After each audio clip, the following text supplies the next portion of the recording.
Hey everyone, this is Anthony, Interviews to Everyday People. We tried to do this stream a couple of minutes ago. If you were watching live on Twitch, it didn't work. I don't know what's going on. My Twitch is fucked up. It's not putting a good quality image out, and if I take that audio file or that video file and then put it on Facebook later, it's gonna sound like dog shit. So right. I think if I just record it, it should be good right now, and then we'll just upload it. So maybe I think maybe doing live was not a good idea. I think there's too many variables, and I don't want to put out bad quality. I'd rather be able to tweak it and stuff later on. Mm-hmm. So we did talk a little bit as this was going, and we had technical difficulties. So I think this is a better first start anyway. Yeah, that works so for me. If you are listening, this is Interviews with Everyday People. If you like what you're hearing, hit the like, subscribe, and share button. Today's guest is Tim. This is Tim's fourth appearance. Sorry, there was something weird going on out there. This is Tim's fourth appearance on the show. Probably definitely won't be his last. Nope. Tim will be someone that we probably have on once a month if I can. Hit by a car on the drive home. Yeah, or you pick up a stranger and take him. Yeah, I forgot about that. Have you talked about that at all? No, I mean, okay, so Anthony came over real quick, I'm sorry. Okay. I know we're going into it. But real fast, if you like what you hear, all the links are below. All the links will be for Tim's stuff as well, so you can follow his new podcast. You could follow... I'm sorry, that threw me off. Someone drinks more than me in their neighborhood. There's a lot of beer bottles out there. Competition. You could also follow Press Coffee. He also does not just a like an artist spotlight there where he talks and lets people come on and do music, and he hosts that at Press. So he's a social media dude too, man. You're doing a lot of cool things. Yeah. I feel bad because I feel like I'm maybe you feel the same way of just bombarding people's timelines with. No, see, I actually like what you're doing with Press because I think you guys have one of the cleanest, best looking and sounding live streams out right now. Well, thank you. I think when you actually, because there is a disconnect. It is hard to sit and listen to someone play music over their phone or live stream a show. I think that dynamic of not being in front of an audience and being there live is different. And I think you guys do a very good job of making it feel at home, but still it does sound good. I think the style of music you're trying to do helps too. Right. Where you're doing acoustic and stuff like that. Yeah, we're not doing a full band. Yeah. Right. So I think it sounds really, really good, and I like the fact that you have maybe 5 or 6 people in the background. Mm-hmm. So there is a little bit of a banter, like a crowd. Right. So I think you're doing a good job. I like it a lot. Thank you, my friend. Yeah. Dude, it's just the times, right? So it's it's where we just find ourselves at, that we're at this place where it's this is and this is where I'm currently at, is how do I, because I believe in art so much. I was thinking about this last night of the compulsion within me to create and to give rise to art is so, it's like eating for me. Mm-hmm. It's that strong of a sensation that it's just I can't not do this. And for some reason it's heightened during this time because I don't know how valid this is, but I have this underlying feeling that art will save us all. I was looking at this Ukrainian art the other day, and it was called "When the Gods Are at War, Art is Salvation." Yeah, and I think when anyone's at war, art is a big deal. Yeah, yeah, because it's. I think. This is why we have religions and all these things, and this is why people fly to the other side of the world to just stare at the Mona Lisas, because art is so important to people, and they don't. It's I like I said, I consider it something like food. We need beauty, we need these things, or else without it, there's a reason why they send artists or music or something to troops when they're at war, because it gives them a release. There is something to it. Where I think the live music is a good idea is when people are stuck in their house in a pandemic and they're actually doing it the right way. That is something that helps people cope. You know what I mean? It gives them kind of salvation and hope. I can't wait to go back to normalcy where I can go see this live again. Yeah, yeah, and I think but you don't need to be bogged down, and I feel like people. I think everyone's kind of at this weird juxtaposition of I want everything to go back to how it was, and therefore they're scared to kind of step into what could potentially. I don't want to say the new normal because I hate that phrase. There's going to be changes for sure, but I think on my mom and I's my mom came on my podcast last week, and I don't even know if I said this on this stream, but the name of the podcast is Hireth and Other Words. It'll be linked below. It'll be on my Facebook. Just go look for it and you'll find it. Everyone knows how to use the internet, right? Like the other day, someone said like just like jokingly like something about creeping my Facebook, and I'm like, yeah, everybody like that's what Instagram and Facebook are for. Yeah, is like for creeping on people. Absolutely. And like that's like everyone knows everyone's a PI, you know, like. But she was on the other day, and shit, I lost my overarching theme of what we were talking about. It'll come back. No, I don't think it will. Welcome to Insanity. This is Interviews Everyday People. Yeah, I can't remember. I know art was our overall. And your mom was coming on. She was talking about stuff. I forget what it was. Oh, my mom, she ended the podcast beautifully because she was saying that, like, you know, so many people right now, like, they're just, and rightfully so, they have this idea of, like, this is the worst year ever. And it probably is for, at least in our time of life, you know? But my mom's challenge to the people were, like, how can you make this year the best year ever? You know, and I thought that was really good because and then, like, I think there's something to be said about you don't want to spiritually bypass or like do like the fake positivity, like just get through it. And like you obviously have to admit that there's pain and there's suffering and all those things, but that doesn't mean that you should be subjugated to that, that you have to live under those things. Like you're the king of the castle, baby. Like you're the queen, like go out and make your own life. We talked about this on our Tornado Tag podcast, and it was like, right now, no one can go to wrestling shows. And wrestling going into this year, and I know for people who are listening are like, why the fuck this doesn't mean anything? But pro wrestling right now is going into a year where the first time in forever, it's not just one company you're forced to watch. There's so much, and when there's so much competition, the good thing that happens is a lot of these companies turn around and say, well, if I go to a local show in Hazleton, I may find the next big thing. So the eyes are open for more people to get opportunities. So with all these companies going, there was a really good opportunity for local independent scenes. Like everybody was stepping their game up. And then the pandemic hit, and then a lot of people's negativities kicked in like, well, fuck, man, that was our shot. You know what I mean? And then I got that in the music scene as well. Yeah, so it literally replaced wrestling with anything, because like this was supposed to be a year where people were going to try to and every year's like that, but this, you know, a lot of opportunities were coming. But my what I was saying to people is, you have certain people who are going out right now, and if your craft is music, if your craft is art, if your craft is professional wrestling, if you're someone who's like myself and my hobby became my new job, you know what I mean? Like I'm still waiting to go back to work, but like if I'm not going to sit here and be like, just sit here doing nothing, so I'm trying to find things to keep myself busy. So this is an opportunity if you have the means to do so. If you're someone who has been at work the whole time and you're like, man, I don't get to spend much time with my family or my kids, guess what? Here's your chance.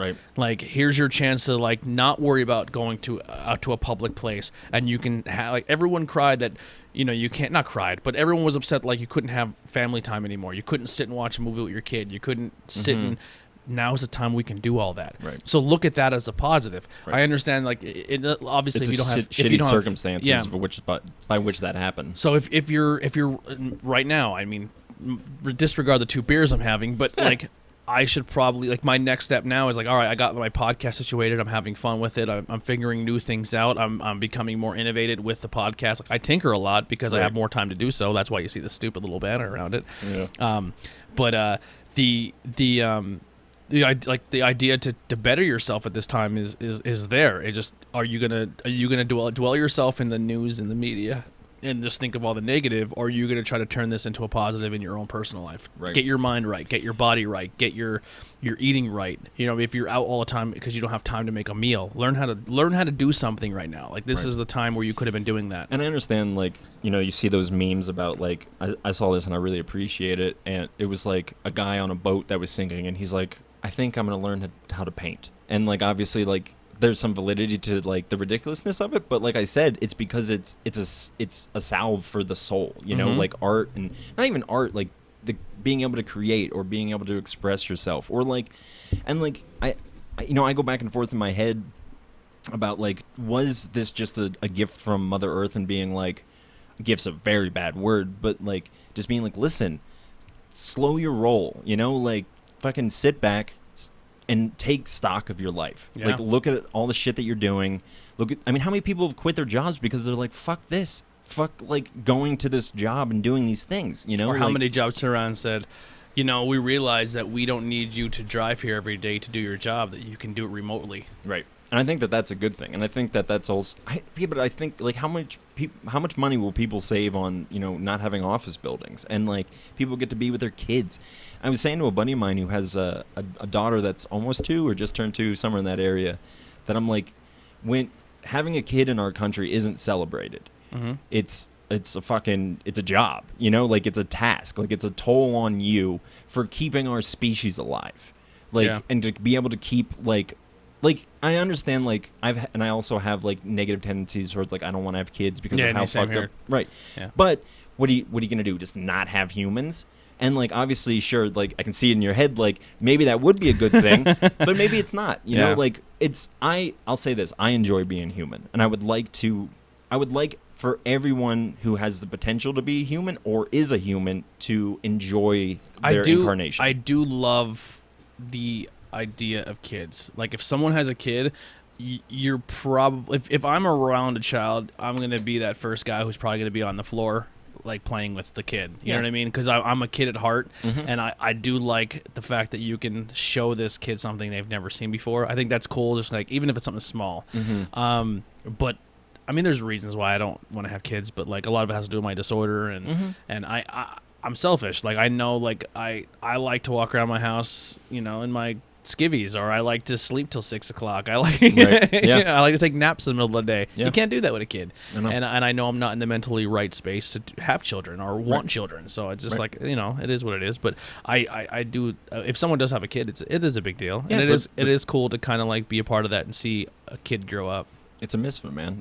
It's a celebration of life. And it's, you know, and there's even a perspective of like, what if we have a kid and we make it the best person he could potentially be? You know, what if we had a child and like made it like, you know, the world is shitty, but what if we made a person that made the world less shitty? Yeah. Because here's the thing, like, and this, like, everyone listening, the world's not going to get better just because you want it to get better. Yeah, you got to work at it. You got to work at it. You got to put your hand to the plow.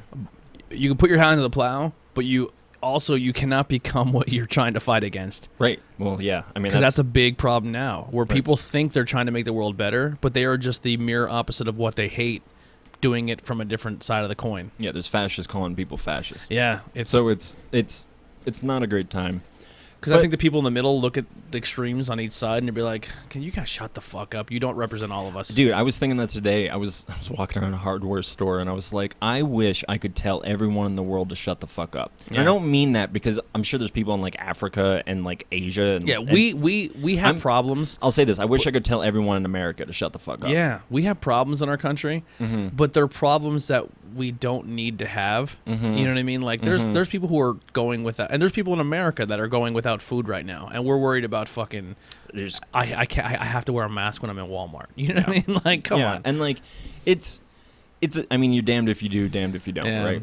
So, anyways, something that it's gonna happen a lot. We're gonna go down spirals.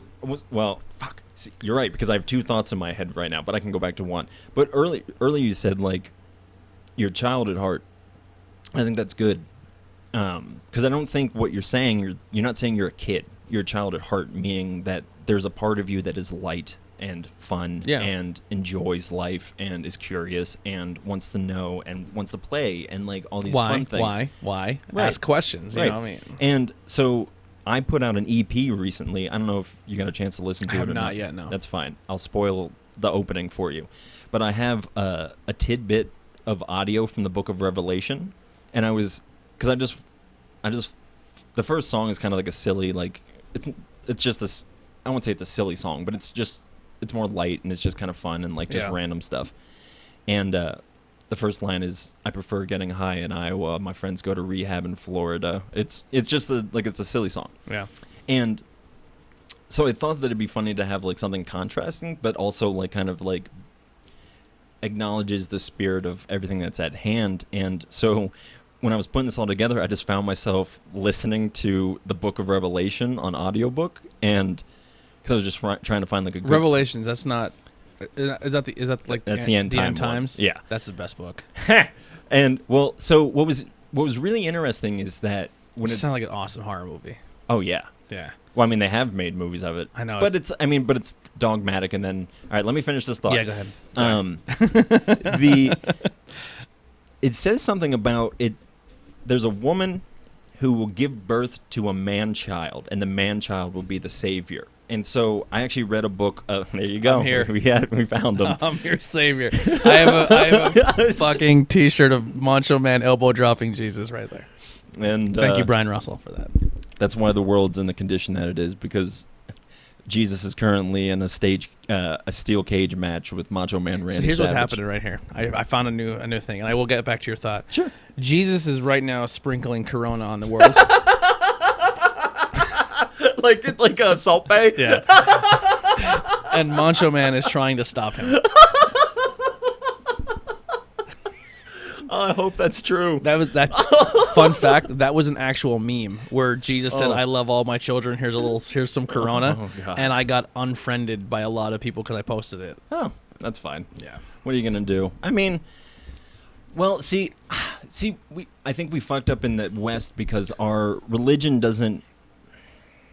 Christianity pushed so hard this idea of a loving God, and rightfully so, because I think it's hard for us. Depending on what book you read. Well, right, absolutely.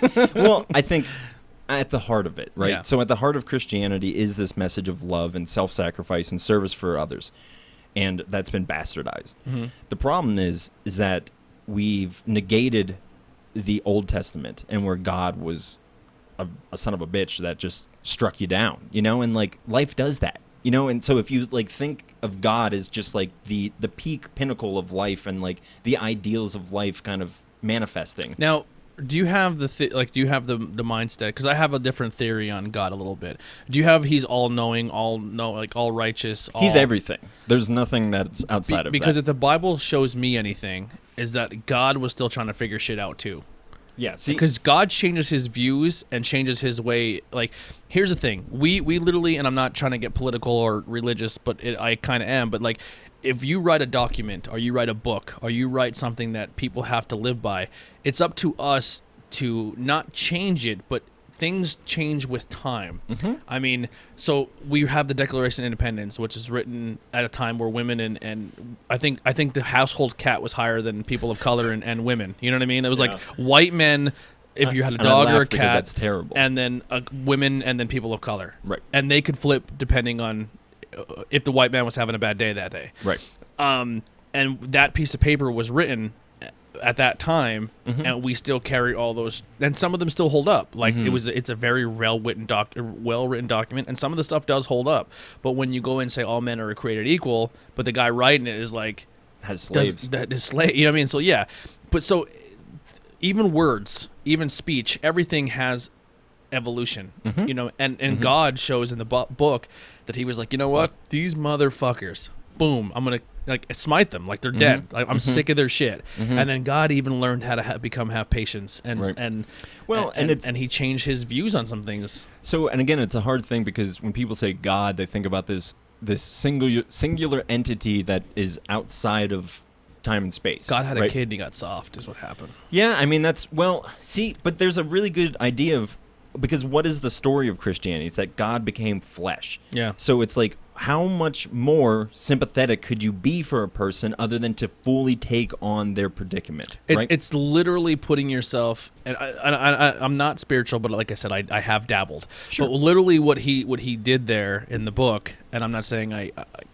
I'm just relating because I look at you I covering studied. your tracks. I am because I don't want people to think all of a sudden like, wait, is Tony fucking? You know what I mean? Yeah. Like, and that's their problem for not having negative connotations. But for how much I am anti that, it's not that I never fucking went into it. Right. Not like I've never taught it or learned it or went out and seeked it myself. So, but what we're trying to say is that God said, you know what? Like, I keep smiting these creatures. I keep smiting and they keep doing what they want because I gave them free will. The best way I can find out what's going on there is if I walk a mile in their shoes. Right. So he made himself a flesh being to find out what the fuck was actually happening here. Right. That's exactly right. Yeah. So, have you ever heard the book of Job?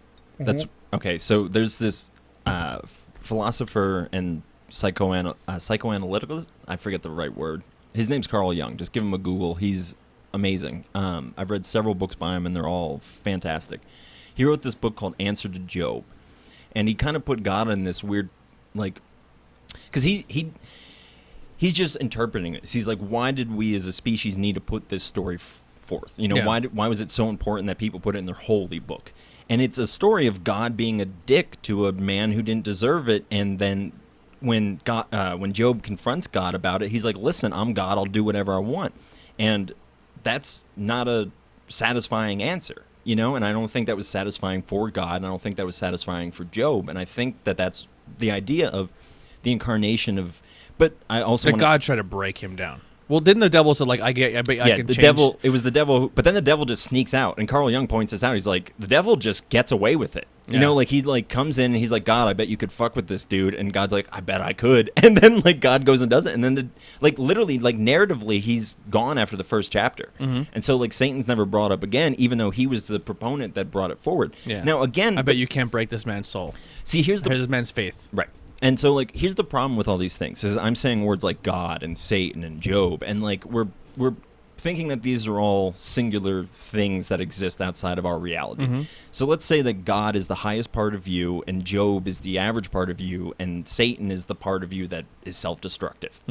So you have all of those aspects within yourself trying to figure out what the fuck you are. And the thing about Christianity, and where I think it got wrong, is that because when Jesus was doing his thing, he always referred to himself as the Son of Man, not the Son of God. That was a later title that was thrown onto him. Because what he was trying to say was, this is a human thing. It's human to be divine. All of us, my personal belief is that we're all incarnations of that initial higher power. And I think Jesus is showing us, as was Buddha, like, how to embody God and how to bring that about, and how to live from your divinity, and as we've said, like, to share light, you know? And I think that it's been bastardized to this, just worship this one God, you're fine. If you don't worship him, then you're going to hell, and, like, that's bad. Instead of, it's the it's reality dramatized, and just, I'm fucking up on the words, but you understand what I'm trying to say, is that there's a play happening that we're all trying to figure out who the fuck we are. Maybe God is as well.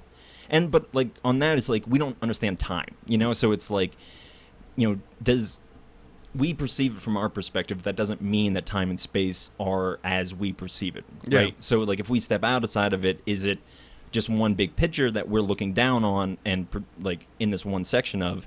And I would believe that more of, like, and that goes back to my Christian belief of, because at the beginning they talk about God speaking out creation.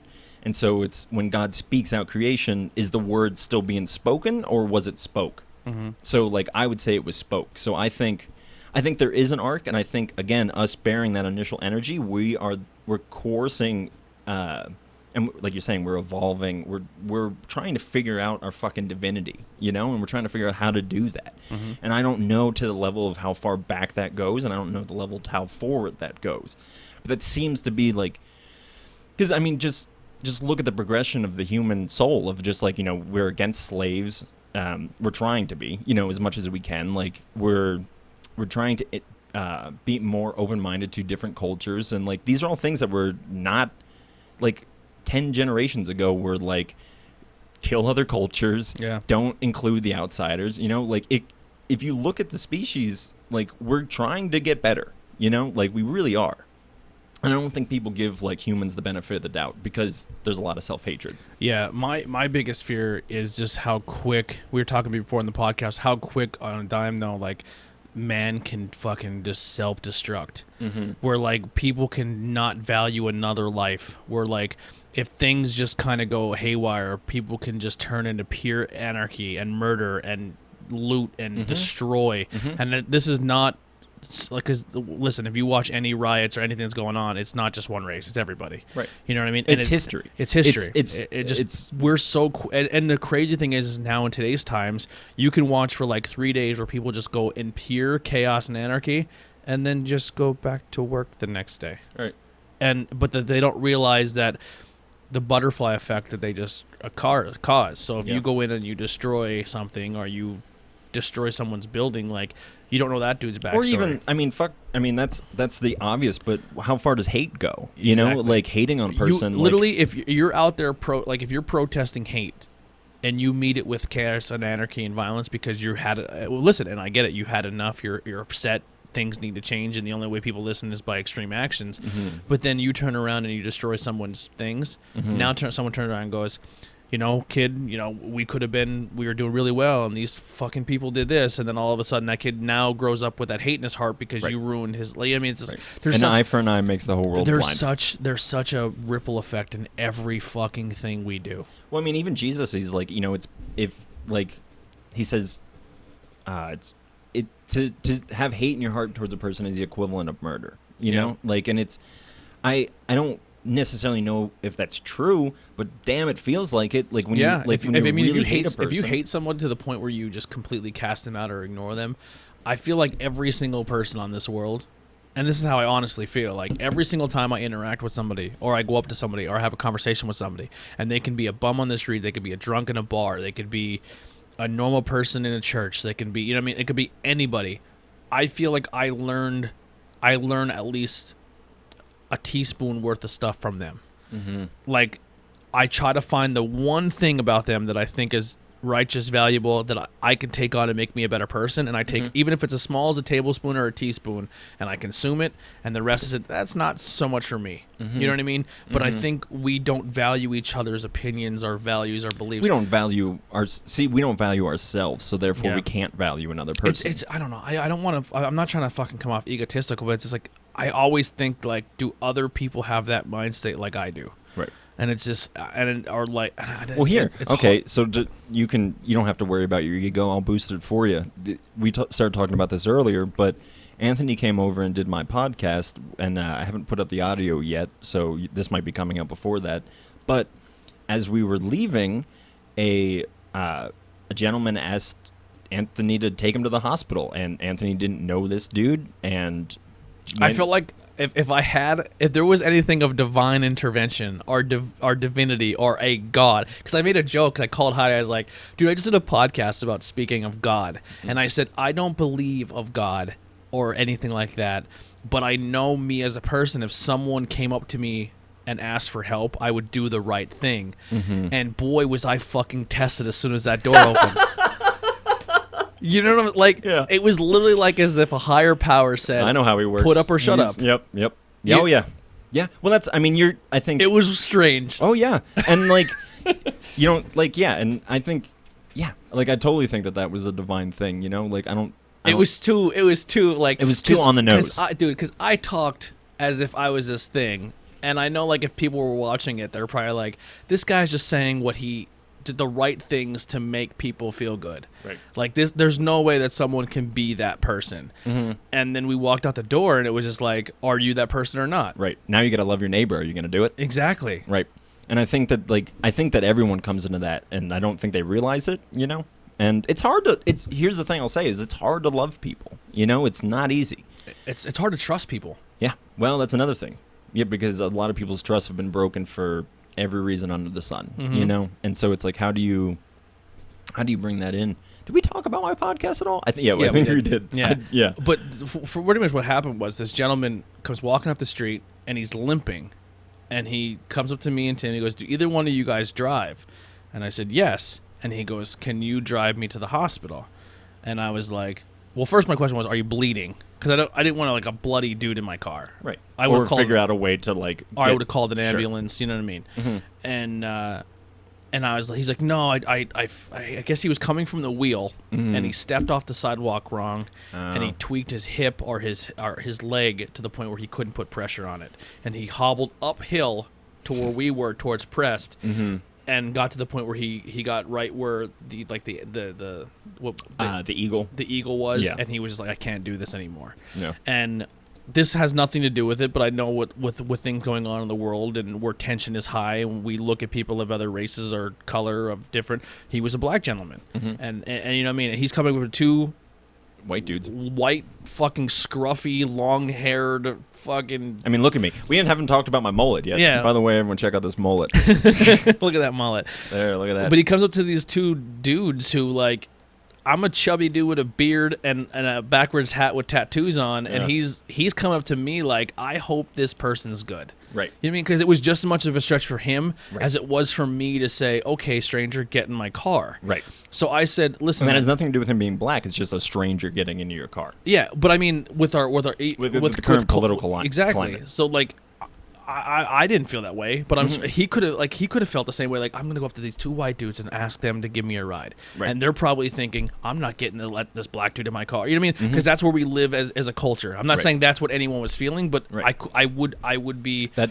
they could have easily been thoughts going through his head. I'm in that much pain that I am gonna ask two white dudes to try to give me help today. Yeah, you know what I mean?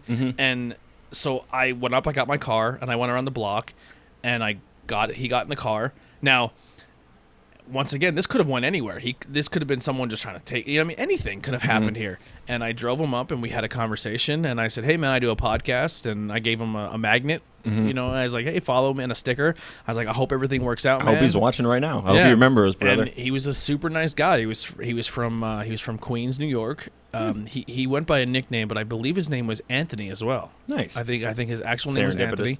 And I said, yeah. I said, great name, man. And then he got out of the car and he went in, and I hope everything's good. But I mean, it was one of those things where it's like, put up or shut up. Are you the person you say you are? And the best part, was tested. The best part about it is I just went in my house. I'm just like, all right, Anthony, you got this. And then later I was like, I probably should have went with Anthony and like made sure that he was okay. I called him after. I was like, I'm alive. Yeah. I mean, like, because anything could have happened. Yeah, anything. Like, yeah. God. But all right, so we have so much shit to. All right, so we talked about the podcast. I mentioned that I just put out a new EP. Yeah. So I would just. Where did this EP come from?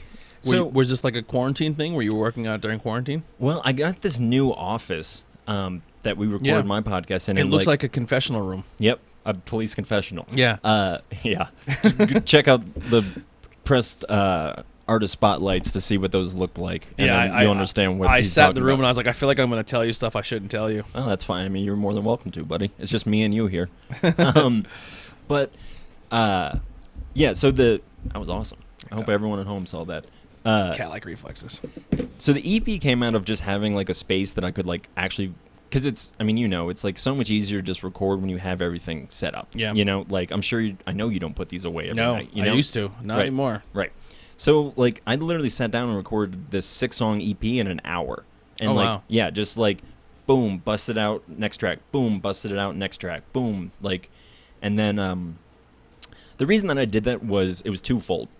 First, we'll put it in a little plug. I just wanted to get kind of just back into, like, because I haven't released music in almost 2 years. Mm-hmm. So I wanted to be like, here, I'm still doing stuff, like, here you go. And the other side of that was just because of everything that's like, I'm a big proponent of kind of what we were just talking about, of like, if you're going to preach that you need to be good to people, you need to actually do that in a practical way. Absolutely. So let's put up or shut up. Right. So my EP, it's called Town Drugs, and all the proceeds from it goes to this organization called The Last Prisoner. The Last Prisoner. I think it's just called The Last Prisoner. But it's linked in my Bandcamp where you could find the CDs and whatnot, or the EP rather. It's an organization that aims at getting people out of jail who are currently imprisoned for non-violent marijuana-related charges. Now, I smoke weed. I have for years. I know almost everybody I know smokes. You know, that's not true. I don't. Yeah, I was going to say, there are a lot of people that... But don't drug test me when I come back to work. I mean, I'll pass, but you don't have to. I'm just saving you money. So I should take that back. Not everybody I know, but a decent amount of people, but people don't talk about it. You know, if it was legal, I would 100% would. Yeah, and because honestly, with my joint pain and everything I go through with anxiety and everything like that, if I can find a low strain, like I don't want to. That's the thing too. It's like when you go smoke with your buddies. Like if I bring people on banging beers, I'm like, here's a 3%, but here's a 10.5. You know what I mean? Mm-hmm. So that's kind of the same thing when you're with your buddies and you're smoking, like, Yeah. especially if you're with someone who's been doing it a long time, and they're like, here's a strain that's gonna fucking Well, and also, like, make you eat marijuana your is just, socks. like, so hard right now. Like, Yeah. a lot of people, I mean, I've heard multiple stories of people who were, like, stoners when they were kids, and then, like, they grow try up to go back into it, and, and, they're like, what the fuck? Yeah. Like, this isn't the same thing. So I kind of like the medical thing of it, because I think you. Well, can I go- have my medical card if we want to get rid of it, like, rid of Yeah. the stigma around it. You could walk, like, if I can get a medical card and I can walk in and get a very low strain that can just help me get some sleep, where it put my body at rest, where I don't feel pain, where I can get a full 8 hours, I would 100% Yeah. do it. Right. You know what I mean? Yeah, like, and I think, you know, I on the cover of the album is me smoking a bowl, Yeah. and, like, in front of the town drugs. right, and that's where the name came from. And and so I was like, listen, if this was a beer, no one would give a fuck. Exactly. You know? And, like, I know that so many people smoke who aren't public about it, and, like, that's fine. Like, obviously you don't have to tell everybody your private business, but, like, this stigma's not going to go away by you being silent. Yeah. And, like, it's so fucked up that currently during this quarantine, marijuana dispensaries, both recreational and medical, are essential businesses, and people, predominantly people of color, are in jail because of these crimes. Yeah. And, like, that's fucking bullshit. There's no other word for that. And so all the money that I make from this EP is going to hopefully get rid of that. You know, it's a way for me to be like, if I want to talk about making change in the world, especially in lives of people of color, this is a way to do it, you know? Yeah. Because, like, I went to a dispensary the other day that looks like an Apple store, you Yeah. know? Like, they're beautiful, and it's like, it's so fucked up that, like, We're still incarcerating people. yeah, like, it's insane. Like, it's an echo of America, you know, because it's just like, we're like, you can do this, but you're also, like, a bad person for doing it, but it's okay, but you're fucked. Like, Yeah. and, like, that's just, our society is so confused right now, and, like, we don't know our ass from our elbows. I just feel like at this point, I'll even take one further. Just legalize everything. Legalize everything. And because I would say decriminalize. decriminalize, I would even say legalize. I would too. I'm sick of it. You know what I mean? Like, Mm-hmm. do I think heroin is terrible? 100%. But who am I to fucking tell that person what they can and can't do? But if you go, just like if I had a beer and I got my car right now and I fucking hurt somebody, I have to pay for those repercussions. Right. Making that illegal is not going to change that. Right. Same as if you put any other fucking substance in your body. Mm-hmm. I just don't see a place where I think putting somebody in jail because they have a drug addiction is a bad thing, when there's people out there hurting physically hurting people, Right. whether it be with sex abuse or sex crimes or domestic violence or Right. just beating people up or hurting or murdering. I just don't see where in a world where you put someone who had a pound of cocaine or a pound of marijuana behind bars for something for a for long life, time, you and know? then a guy who murders somebody only gets 7 years. Yeah. That's, again, it just is an echo of our society. Yeah. You know, that it's just, we're fucking chimps with amnesia, and, like, we're waking up and we're like, what? Like, we're Yeah. trying to figure out, we're passing laws and, like, hoping that, like, Trump doesn't sit on the nuclear fucking bomb button. Yeah, it's just dude. We're just things are happening so fucking fast, Yeah. fast, and Yeah. it's easy for us to anything. Like, even with politics, like, I don't like politics, but it's easy for me to sit and play armchair quarterback, and I don't know anything that goes into the process that does Right, it too. yeah. Mhm. So when people ask, like, do you vote? I'm like, no. And they're like, well, you're part of the problem. Mhm. And I was like, honestly, I think the right to vote is important, and I agree with that. But I also, do you really want me to vote? Because I'm a fucking guy who doesn't follow a second of politics, right? So here's a way to break it down. I love professional wrestling. You don't watch a minute of it. So when it comes down to a certain time of the year to say to crown a champion or to crown the owner of the company, and someone fucking says, Tim, you should vote for this guy. And I'm like, Tim, I've been watching this every fucking week. If you vote for that fucking scumbag, you're going to ruin everything I love. You know what I mean? Because so do you think my vote is really a part of the problem? Because I don't. If I don't follow what you're into and I just go blindly push a button, I'm dictating what you've been fucking studying the whole time, Yeah. and or anything. Like, I Well, and also, like, what have we learned from every election, as long as I've been alive, has been the lesser of two evils. Yeah. Maybe outside of Obama, but Yeah. that's me being a liberal person of being like, I really liked Obama, you know, like it's.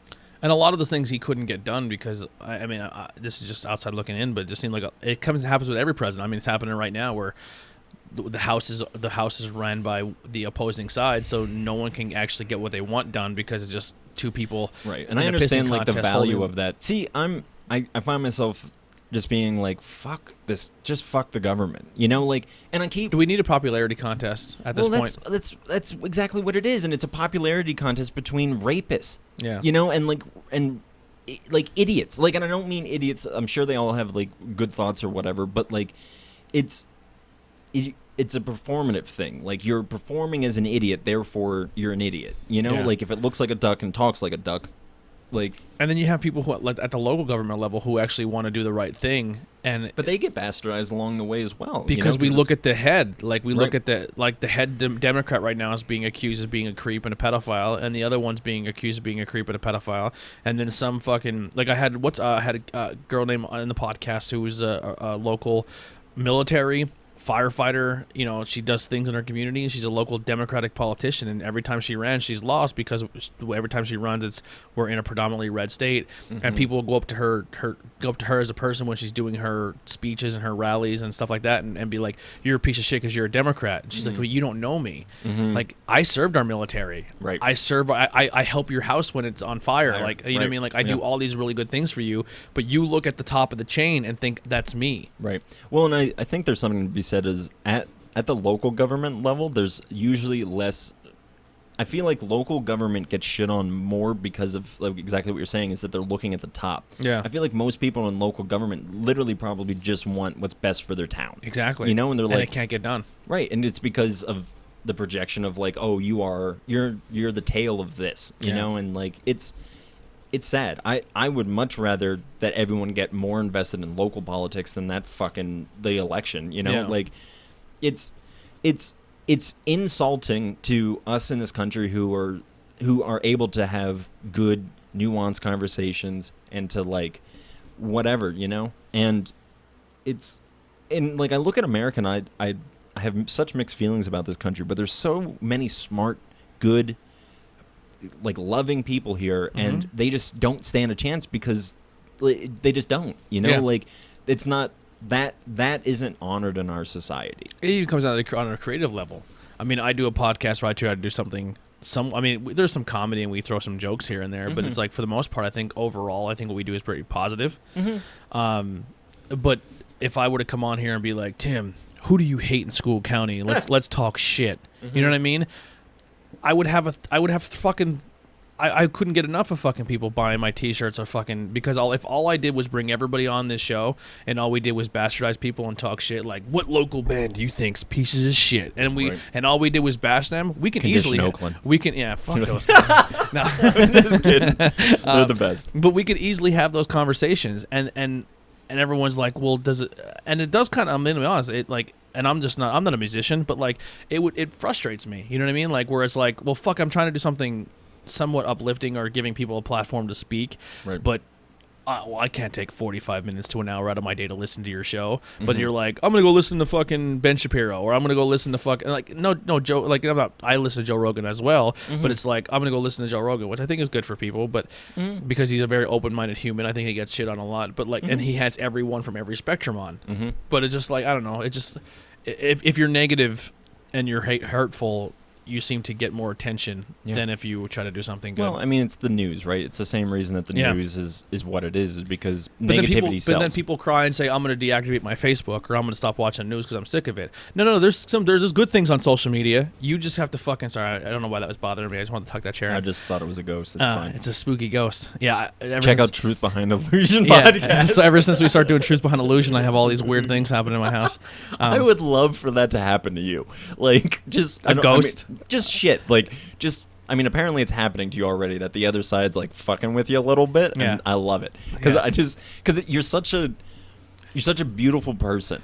And I know... I appreciate that. Yeah, like, this, I know that the spirits can be very light, and they can also be very, like, fun. And I also see you as a person that enjoys life. Could you imagine if a fucking spirit walked across the fucking views we get if a ghost walked across? Or, like, while we were talking, if, like, just something went by that was, like, we couldn't even see it, but only they could see it, you know? Like, I hope that happens. So do I. Well, here's what we want to do, like... So when me and Tori started that podcast, or Tori and I started that podcast, she was like, "Well, what will we do?" And I was like, "Dude, we just come in and just talk." Like, and I said, "Don't make it just one thing. Like, everyone just kind of wants you to do a ghost podcast. Let's talk about cryptics. Let's talk about conspiracy theories. Let's talk about cults. Like, we want to do an episode about the celebrity." Child pedophilia thing going on right now. Pizzagate. The Pizzagate. Yeah. And because I have mixed theories on it. I think there are some people who are probably doing bad things, and I also think there's some people who are probably kind of duped, and they're put on that list, and they're not really there to do the wrong things. Right. But they're not actually going to come out and say that things are going on because they've worked so hard to get so high up the food chain, and they're like, well, if I fucking expose him, my career's fucking over. How many times do you see someone in a movie where they did like fucking 3 good movies, and then all of a sudden it seems like something happened and that person just falls off the face of the earth? Right. And you're like, well, whatever happened to him? Because he probably didn't agree with what he had to do to get to the next step. Right. You know what I mean? Well, yeah, and that's like... And that's the conspiracy theorist in me, where it's like, hey, Tom, welcome to Hollywood. Your next thing is, in that room is a 13-year-old girl, and we're going to videotape you having sex with her. So if you ever get out of line, we have something on you. Right. And you're going to do exactly what we say, and you're going to push our agenda. And he's like, I'm good. And they're like, back to serving pizzas. Obviously, it's a lot more nuance than that. It's not just like... But there's probably... Who knows? Like, we can't say, But, okay, so before we go any farther away, there's some other things that I just kind of want to throw in. So, I'm trying to think of which one I want to do. Well, okay, so, I don't know. When are you going to put this up, like, right away? Yeah, tonight. I'll have it up tonight. So, starting this Sunday, the 9th, every Sunday at the Yingling Mansion in... in Pottsville, we're going to be having live music and food trucks and beer up at the Yingling Mansion. I'm in. And so I can't podcast without a Ying. That's a Dick Yingling. You get this man a T-shirt that says that. Please sponsor me. I would love that. Would be great. If you could just give me a case of beer a month, and every fucking podcast I will drink a Chetty or whatever beer you want me to, I would 100% do that. Yeah. I mean, I'm right. And then give me like a little bit of T-shirts, and every time I go to a live event, I'll hand out a T-shirt out. Yeah, come on, Dick Yingling, you're sleeping on good. And Yingling or one of the sisters, please come and do a Bang and Beers episode with us. That would be great in the mansion. That'd be cool too. So thank you for bringing back to that. Good job. So the reason that we're doing this, it's actually hosted by the Schuylkill County Council for the Arts, or SCCA, which I'm going to be referring to it as from now on because... Are they the Shakespeare? Yes. Okay. So they work out of the Yingling Mansion, and because of everything that's been going on this year, they've had a hard time at having the normal things that would bring in revenue to help them out. Yes. So we're doing this. All of the food trucks that are involved are giving 5% of their profit. All the musicians are playing pro bono. There is a cover charge to get in, but it's all going towards bringing art to your community and allowing art, which is super important. Right. And I think we were talking about this on this one. Like it's we need art. Like I said, it's a food. It's something that's essential to the human experience, and it's like cavemen drew on walls. Like it's just in us to express ourselves. So every Sunday, we're going to have 3 acts. This Sunday is the War Times. Yes. Who are phenomenal. Boy, did they have a fucking showing. Oh, my God. They're so good. First show, yeah, they killed it. Oh, yeah. I messaged them. I said, you guys did, your original sounded fantastic. The guitar and obviously the voice of Tori is unbelievable. Yep. Their theme is great. Max Bolton is a cop. Max Bolton's a cop. Tori's a... Max, I love you so much, buddy. I can't wait Tori's to interview you. a Dutch witch. That's our thing. Nice. I love it. Yeah, she's a Dutch witch who loves aliens. I love her to death, too. She's so cool. But I'm actually doing a live stream tomorrow with Max for the Pressed Artist Spotlight. He's the Pressed Artist for this month. Is that an interview or is that a live performance? It'll be both. Okay. So he'll come on and probably play a couple songs, and we'll talk about stuff and whatnot. And I'm so excited. You do it in the interrogation room? Yep. Okay. in the holding cell. And Max gives me such. I'll say this to him tomorrow. So Max, if you're listening, I'll close yours so I can say this to you in real life and have it be more powerful. But he gives me such hope, because I see the spark in him that I had when I was a kid, and like in 10 years from now, he's going to be doing what I'm doing, and I'm going to probably still be doing what I'm doing, but worse. He's a good person. He's a good egg. I like him a lot. Yeah. And I honestly, I thought so if you haven't seen the War Times or if you haven't caught the live stream at Pressed, go see them this Sunday. They're a good time. So it gets better. The lineup gets better. It dips in the middle. So it's the War Times, and then it's Churches and Trains. Oh, shit. And then it's the boys upstairs. Really? Yep. Well, it'll be Steve and Tom. Oh, that's even better. Fuck you, Dave. No joke. No, and Tom's going to be playing some songs with me because Tom used to host an open amazing. mic. I love Tom so much. Dude. Steve's all right. Yeah, I haven't had Steve's great. I love Steve. I don't know the guy personally, but one time, I may have told you this story before, but forgive me.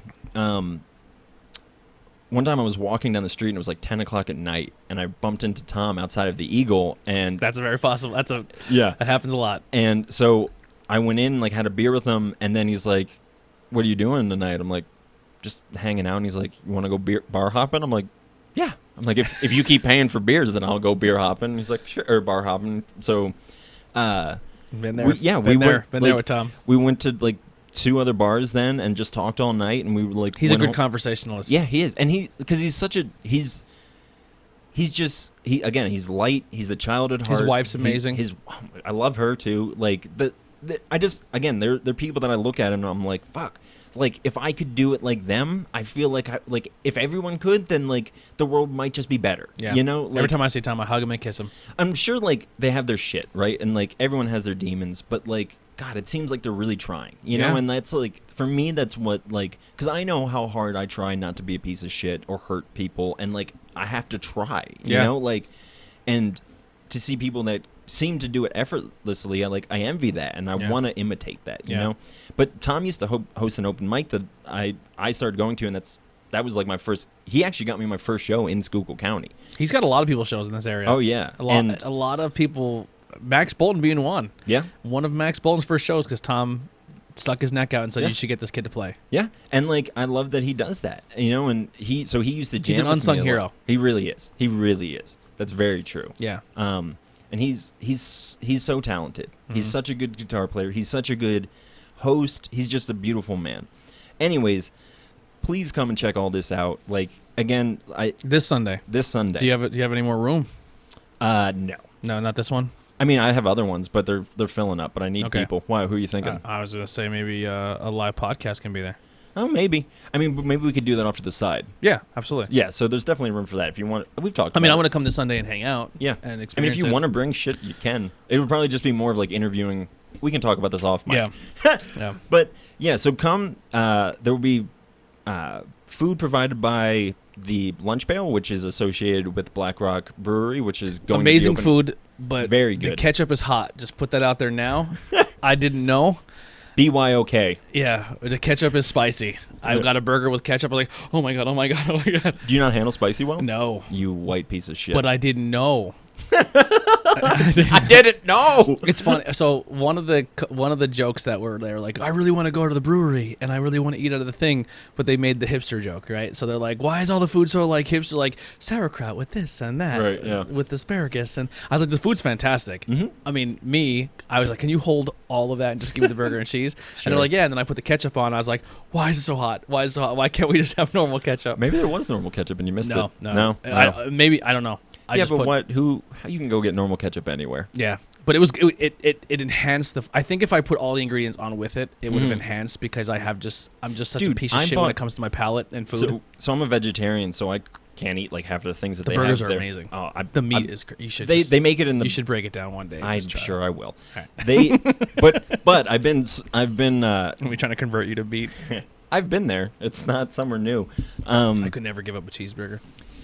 I don't want to talk about it because I've recently started becoming a preachy vegetarian, and I'm trying to step back. Well, because there's a part of me that's just like, I'm sorry, everybody, but I'm like, why are you eating something that's minutes on Earth was torture. And like, I don't think about that. I know, but I don't want to maybe think about that. Right? You don't want to think about it, but that doesn't mean that you should. And I'm not trying to convert anybody because I do love meat. Like, We it's torture enjoyable. humans. If they made a good burger, Would you eat human meat? if it was socially accepted, and maybe. If I died and like donated, I died of a bullet shot to the head. Because then people are like, yo, it's weird that you ate a human. Nah, man. It's I would love that. Like when Tupac died, he had his ashes put into a joint and his friends smoked it. And I told my friends that I wanted that, and they're like, "Nah, man." I'm like, "Fuck you guys." That to me that says that you don't love me enough to to breathe me in, my remains. You'd be. There's not much. I couldn't get much burger off you. You know. Yes, you could. And you don't eat meat, so it'd just be really stringy. There'd be no substance to it. Yeah, and I got a flat ass, so there's probably not even like anything there worth chewing on. It would be like one of those Impossible Whoppers. That's what you would be. But those. Well, okay. What were we talking about? Anyway, Sunday. Come on out on Sunday. We'll be there. I think guys, there's plenty of room around there to social distance, so if you're worried about that, wear a mask. Like, I'm pretty sure that'll probably be mandated, except I hope I don't have to sing with one on, because then I'll just sound like this. I'll be like Bane. Just put the mask over the microphone.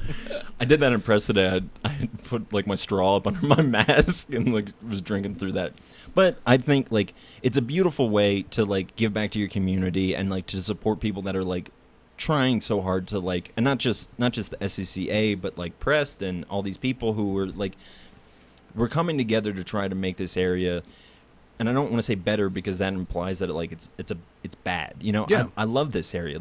There's a lot of things that people are just not aware of. Right. There really isn't. Right. I've been in this area my entire life.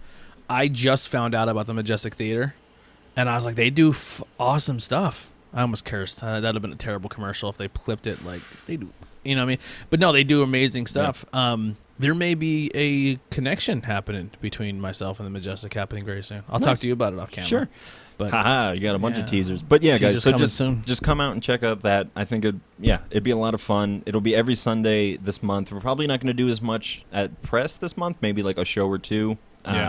Because we just want to focus more on this. I don't know if we talked about it in this one or the one that we did before, but I was talking about the press. How I honestly feel like what you and press are doing with this with the artist spotlights and the music has been really good. I think you guys do a good job at it, and I just really like your. I know it's going to come out on our podcast. I said it here too, but I really respect the team there, the team of people with I don't have faces to everybody. You know what I mean? But you it's the energy behind it, right? Everyone's so welcoming. They're so hey, how you doing? They're so loving. They're just doing their best to make their community better, and they're putting a brewery in. They have the press coffee, and once again, we went back to where I talked all that. I want to say shit because I legit meant what I said, and then I was tested. You know what I mean? Mm-hmm. So press turns around and says, we want this entire thing to be good, even if it's not us controlling it. Right. And people were probably like, yeah, right. You know what I mean? Mm-hmm.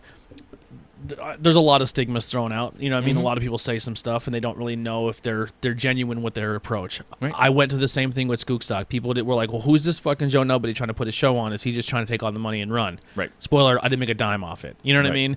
But so when you're trying to do something genuine, I think people at first have backlash to see if you're genuine who you are. Mm-hmm. But as an example, I've done a podcast with Loki and Layla Candles. I've done a few other podcasts in Pottsville where they were having starting celebrations or they were doing stuff, and almost every single time a member or somebody came down from press and gave them coffee to say, hey, thank you for starting a business in our town. Right. I hope this works for you. Right.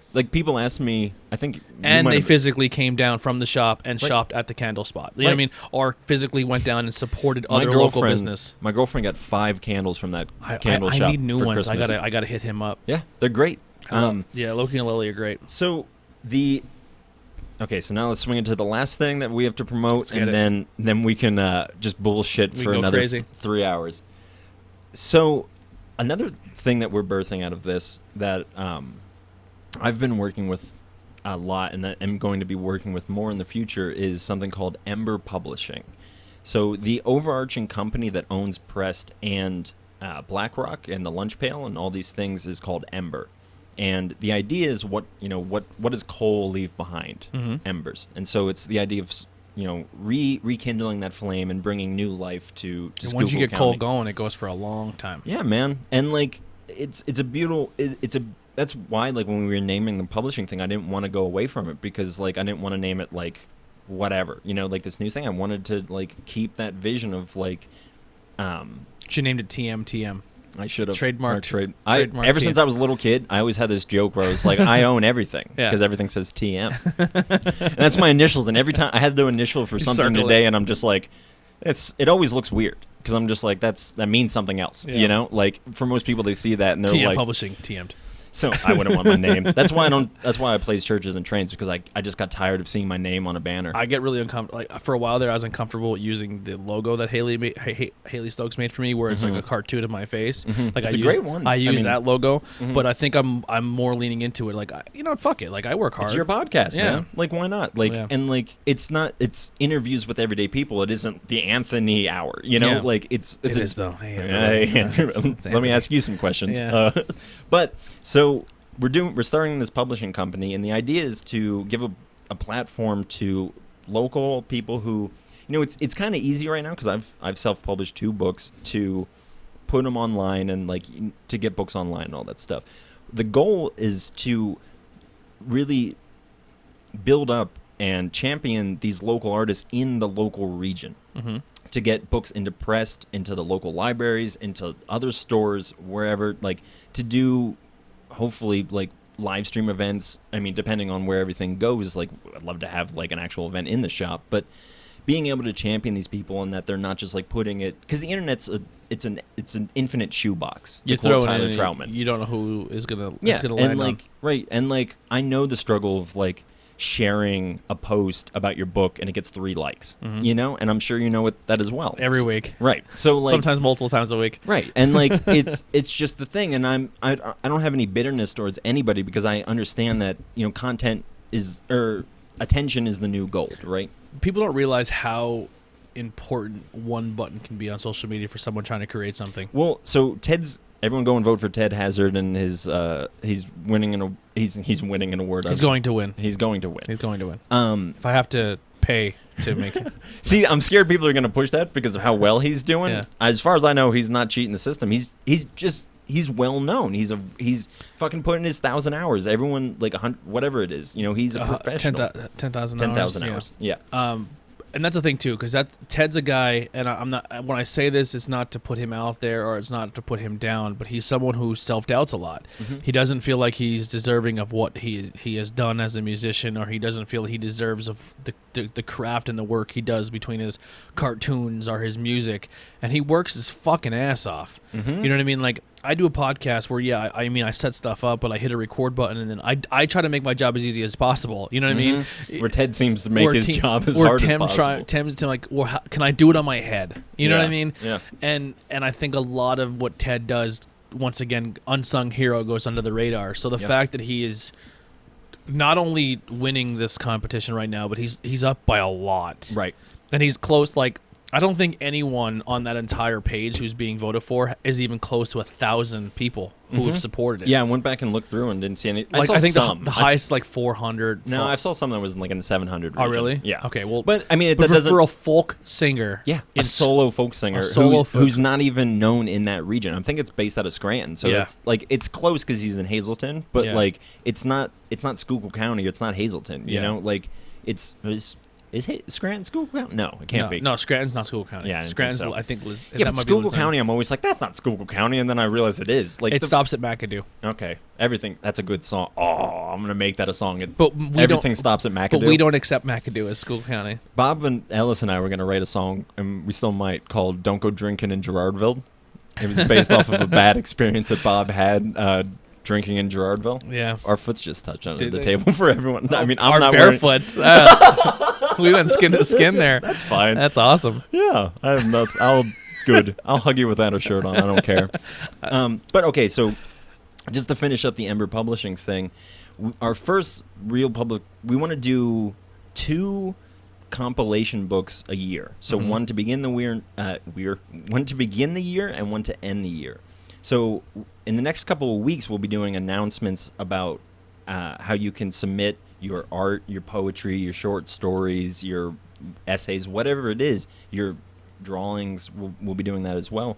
You can submit to this. There will be like a feed to be able to get into the book. We're still figuring out what that is. Actually, I think it's like $20 and you get 5 pages in the books, and like $5 after every initial page.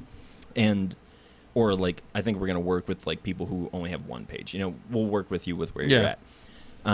But it's the idea of putting people together. How do we, as a community, make this place more beautiful? And every book is going to have a theme, every compilation that we do. And next year's, or this first book and the next one coming up, is going to be Dawn and Dusk. So the first one is Dawn, the second one is Dusk. So the idea is, what does dawn mean to you? What is it? And I wrote a description somewhere, and I thought it was really beautiful. And it was, dawn is the idea.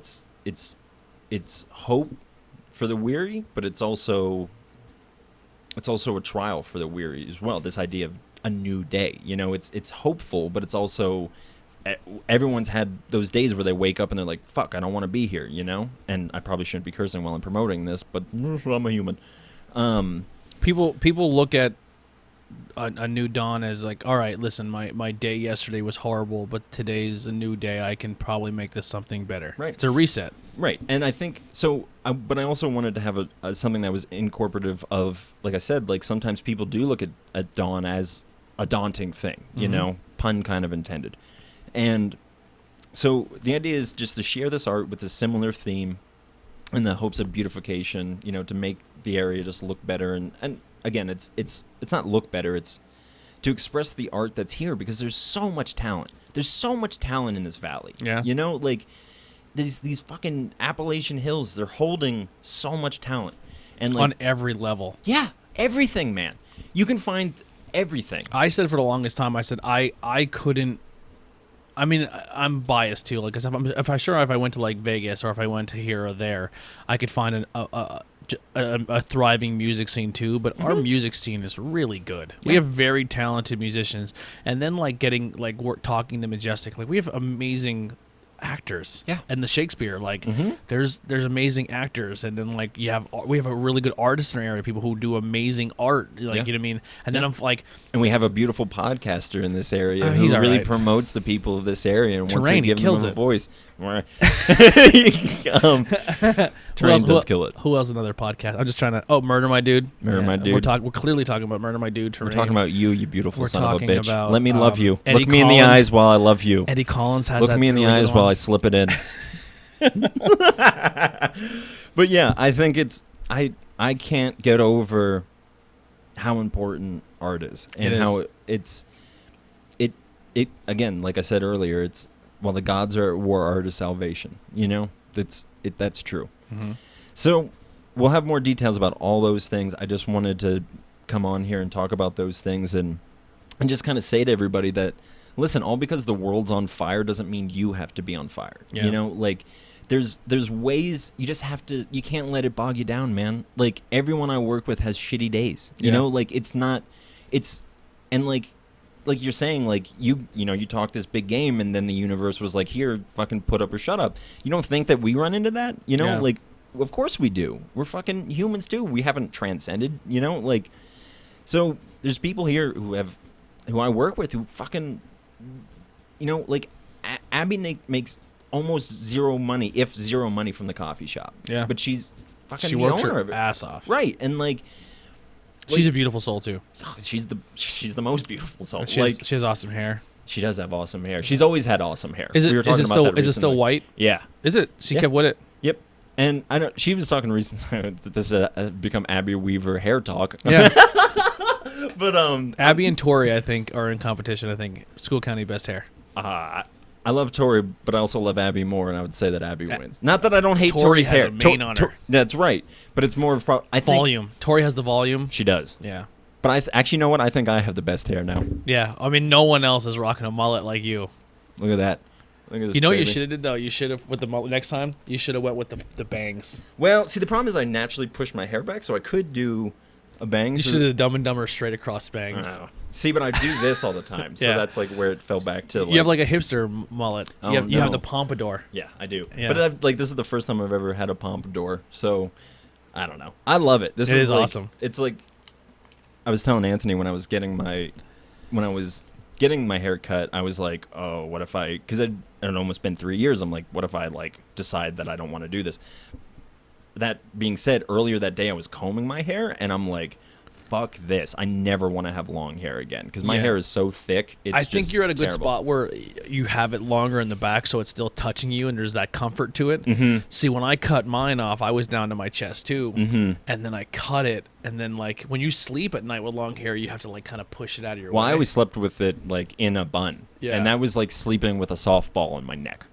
And people don't. I mean, girls, you know the struggle, ladies. Mhm. But like guys, if you don't have long hair, like you have it up all the time because you don't want to like you man bun. Like your head hurts. Yeah. Well, and also like I couldn't eat with my hair down, like because I'm just like almost every bite like some like a. I Stray think the hair only would other come person through. can really relate to us right now is John Lesko. Yeah, I was gonna say probably him. Brett used to have really long hair. Brett used to. He Yeah. cut it off too. God, he is such a handsome man. He is. Oh He's my been God. killing it, man. Working out, Dude. Same with Austin. Yeah, I was just gonna Austin say- lost a lot of weight, Oh, man. he- He looks great. Yeah.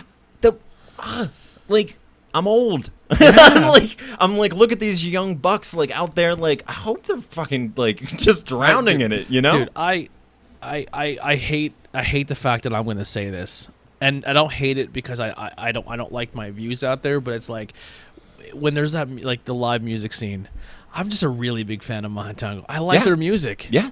Like And their they're just- music is what I would have listened to if they were in my high school.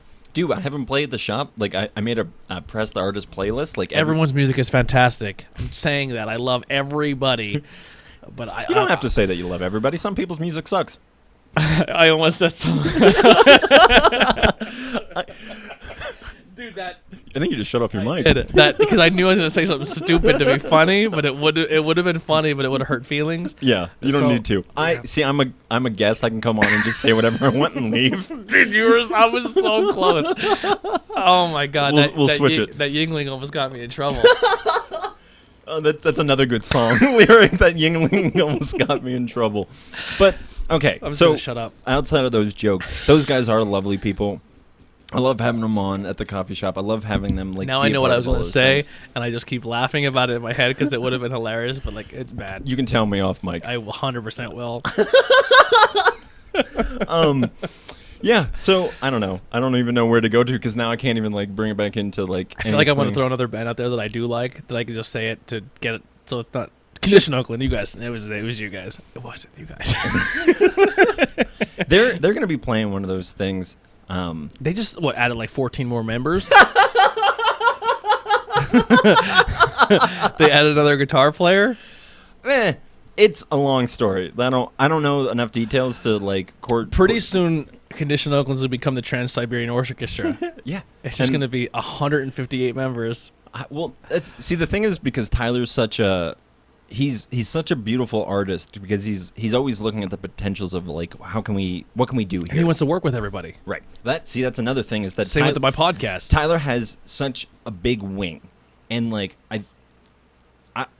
Tyler is another unsung hero because I agree. he doesn't just put on shows and shit. He's like the scene police, and he doesn't want that job, but people come to him and are like, "Hey man, like this is going on. You have to figure it out." And he doesn't. He just wants everyone to get along, you know, Exactly. and like,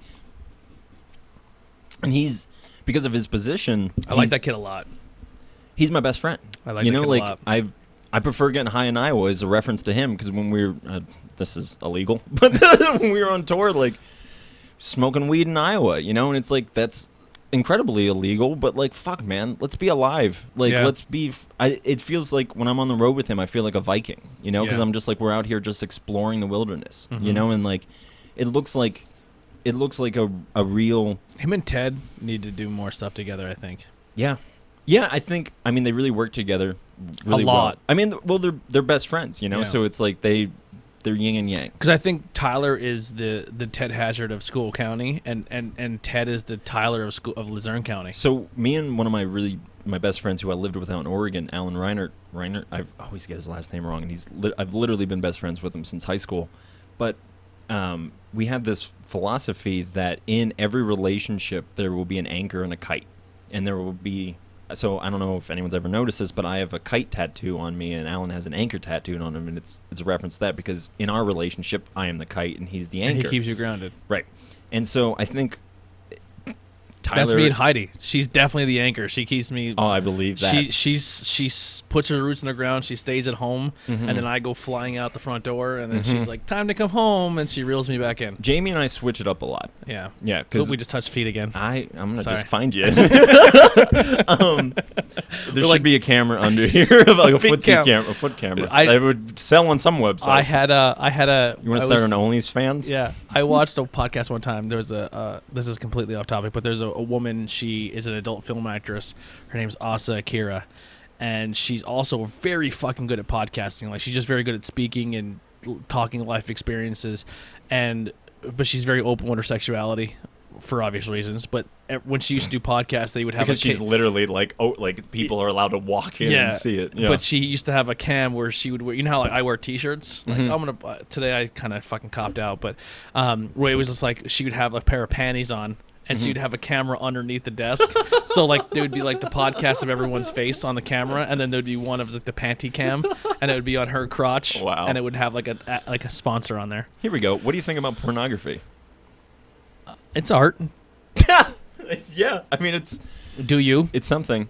Do I? No, I do pornography? Not do you, but I do you? I Right. support it. Yeah. Right. I if that's sex sells, Sure does. and I think go for it. Yeah. I don't think it's. I mean, obviously, with everything else in life, if not consumed properly, can become a problem. Right.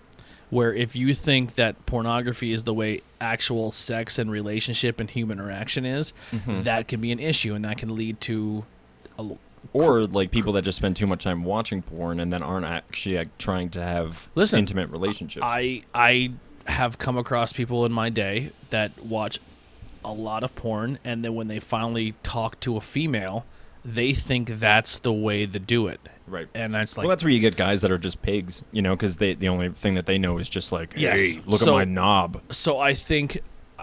but once again, I think that's where porn gets a bad take, is where people are like, oh, see, that this is what it creates. But everything in excessive amounts can create that. Right. But, I mean, if you're comfortable enough with your body and your relationship that you want to put it out there, then do you, boo-boo. So I've been seeing, like, this thing, and we talked about this a little bit off mic, is... I've seen this post several times. It's something along the lines of pornography fuels sex trafficking. And that's somewhat true, right? So, but then, like I was saying earlier, it's not... Hold on. Can porn be the gateway drug to things? Like where porn and marijuana are distant cousins, where people start with porn, and then if taken in opious amounts, they have to find the next thing to get their jollies off of. Right. Where marijuana, people smoke it, and if you just take enough marijuana to get by your day, you're fine. If hey, today's not a good day, I'm a little lonely, I got to get one out, bang, get the poison out, and you're done. You're good. Right. But I also think that there's something to be said about people just don't do things, right? So like, if someone is participating in something ugly like sex trafficking, it's not just because they like porn, and it's because of some issue that's going on internally that they're projecting out in an ugly way. So I think that we need to break this stigma of people do things because they are bad people, right? And that's probably true to some degree, but it's also because they've been hurt. Yeah. And again, I'm not trying to give anybody a pass. Like everyone, like you said, like if you drink a beer and you go drive, you have to pay for it. If you disobey the rules of the land, you have to pay for your consequences. Right. But that doesn't mean that there isn't redemption for you. Absolutely. That's what jails are supposed to be. They're supposed to be rehabilitation. Yeah. Now if you come out and do it again, and then you go back in, and then you come out and do it again. Right. Well, then there's clearly there's probably a problem just even at once, right? Real quick, I just want to definitely clear something up again. Another rabbit hole. But if you come out of jail and you're rehabilitated, but the system doesn't allow you to become a normal human again, that's a problem as well. Right. Where people do go and commit crimes, come out of jail, and because they have that on their record, no one's going to ever hire them again. Right. So their only way to cope with life or to make money or to go back to any type of normalcy is to revert back to what they were doing in the first place because society won't allow them back in. Right. And again, that's the It's idea. a whole nother topic. Right. And Yeah. like, it's just, this is why I have this EP set up that it's going towards, actually another thing I wanted to talk about, just remembered, but it's, we need better systems, Yeah. like we need to see people as that people have value, and I think that's hopefully, and I'm not trying to put a plug in, but that's what I'm trying to do with my podcast, because I'm looking at society right now and I'm just like, man, we've had so long with no real meaning, and like, I'm not saying that like a religion is true or religion is false, but even if it did give us the placebo effect of meaning, it like, if you look at old churches, they're the most beautiful buildings in the town for a reason, because people actually respected what they meant. Yeah. And I think, again, it doesn't have to be true, but we've lost this idea of communal meaning, that we are here for a purpose. And like, I'm tired of talking like we're not, like I want people to know that they do have meaning and that they're here for a reason, and only they know that, like, and I'm not going to say, I won't name any gods or any deities, but I want everyone to know that you have meaning and purpose in being here, and I can't tell you what that is, and only you know what that is. But please go and figure it the fuck out, because it's why you're here, and it's why you're suffering, is because you just don't know. And people, that's why people leech onto ideologies, because they give them meaning, right? Yeah. So it's like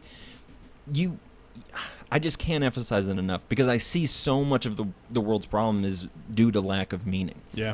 And people are just hurt. They don't feel like I have a purpose. Yeah, and like again, I'm not trying to point to anybody. I'm not saying go convert to any religion or anything. I'm just saying, like we've talked a bunch of times about how this podcast has been so beneficial for you, and it's not a religious thing. It's not a spiritual thing. It's you being who you're supposed to be, and it's fucking phenomenal, man. Yeah. Like, you've done so much good because you're being Anthony, I try. And everyone who's listening, like, only you can be the best you, and you doesn't have to look like anybody else. It's you. Go do your thing, man. Yeah. Like, be who you are. I always say you're doing it right now. You just sometimes get confused. Any one of my 6 shows I do, I'm just being honest, it sounds like a lot, but any one of the 6 shows I do is not out of my own wheelhouse. Mm-hmm. I'm into video games. I'm into movies. I'm into television. I'm into pro wrestling. I'm into the Washington football team name to be announced. I'm into I have a fascination with spirituality and supernatural and the unknown, which is our new one. I have there's another one in there I'm missing. Beers. I like beers. I was gonna bring that up if you forgot it. I like beers. Like, so it's I'm not going out of my way to put out what I'm into. Mm-hmm. Now, I'm not like, listen, if you want to start a podcast, message me and I'll tell you exactly what I did and how I started, and I could probably point you in the right direction to get equipment that can start you off on a budget. You know what I mean? So I'm not one to sit there and say, don't do what I do, because I don't want you to be in my field house. But no, right. What somebody asked me, they're like, is Anthony going to be mad that you're starting a podcast? And I'm like, no. Like, he's going to be realize the I'm choice. the only one. I realize I'm not the only person in the world and who's come up with the. I mean, I completely ripped my idea off of Howard Stern and Joe Rogan. I just wanted to bring it on a local level.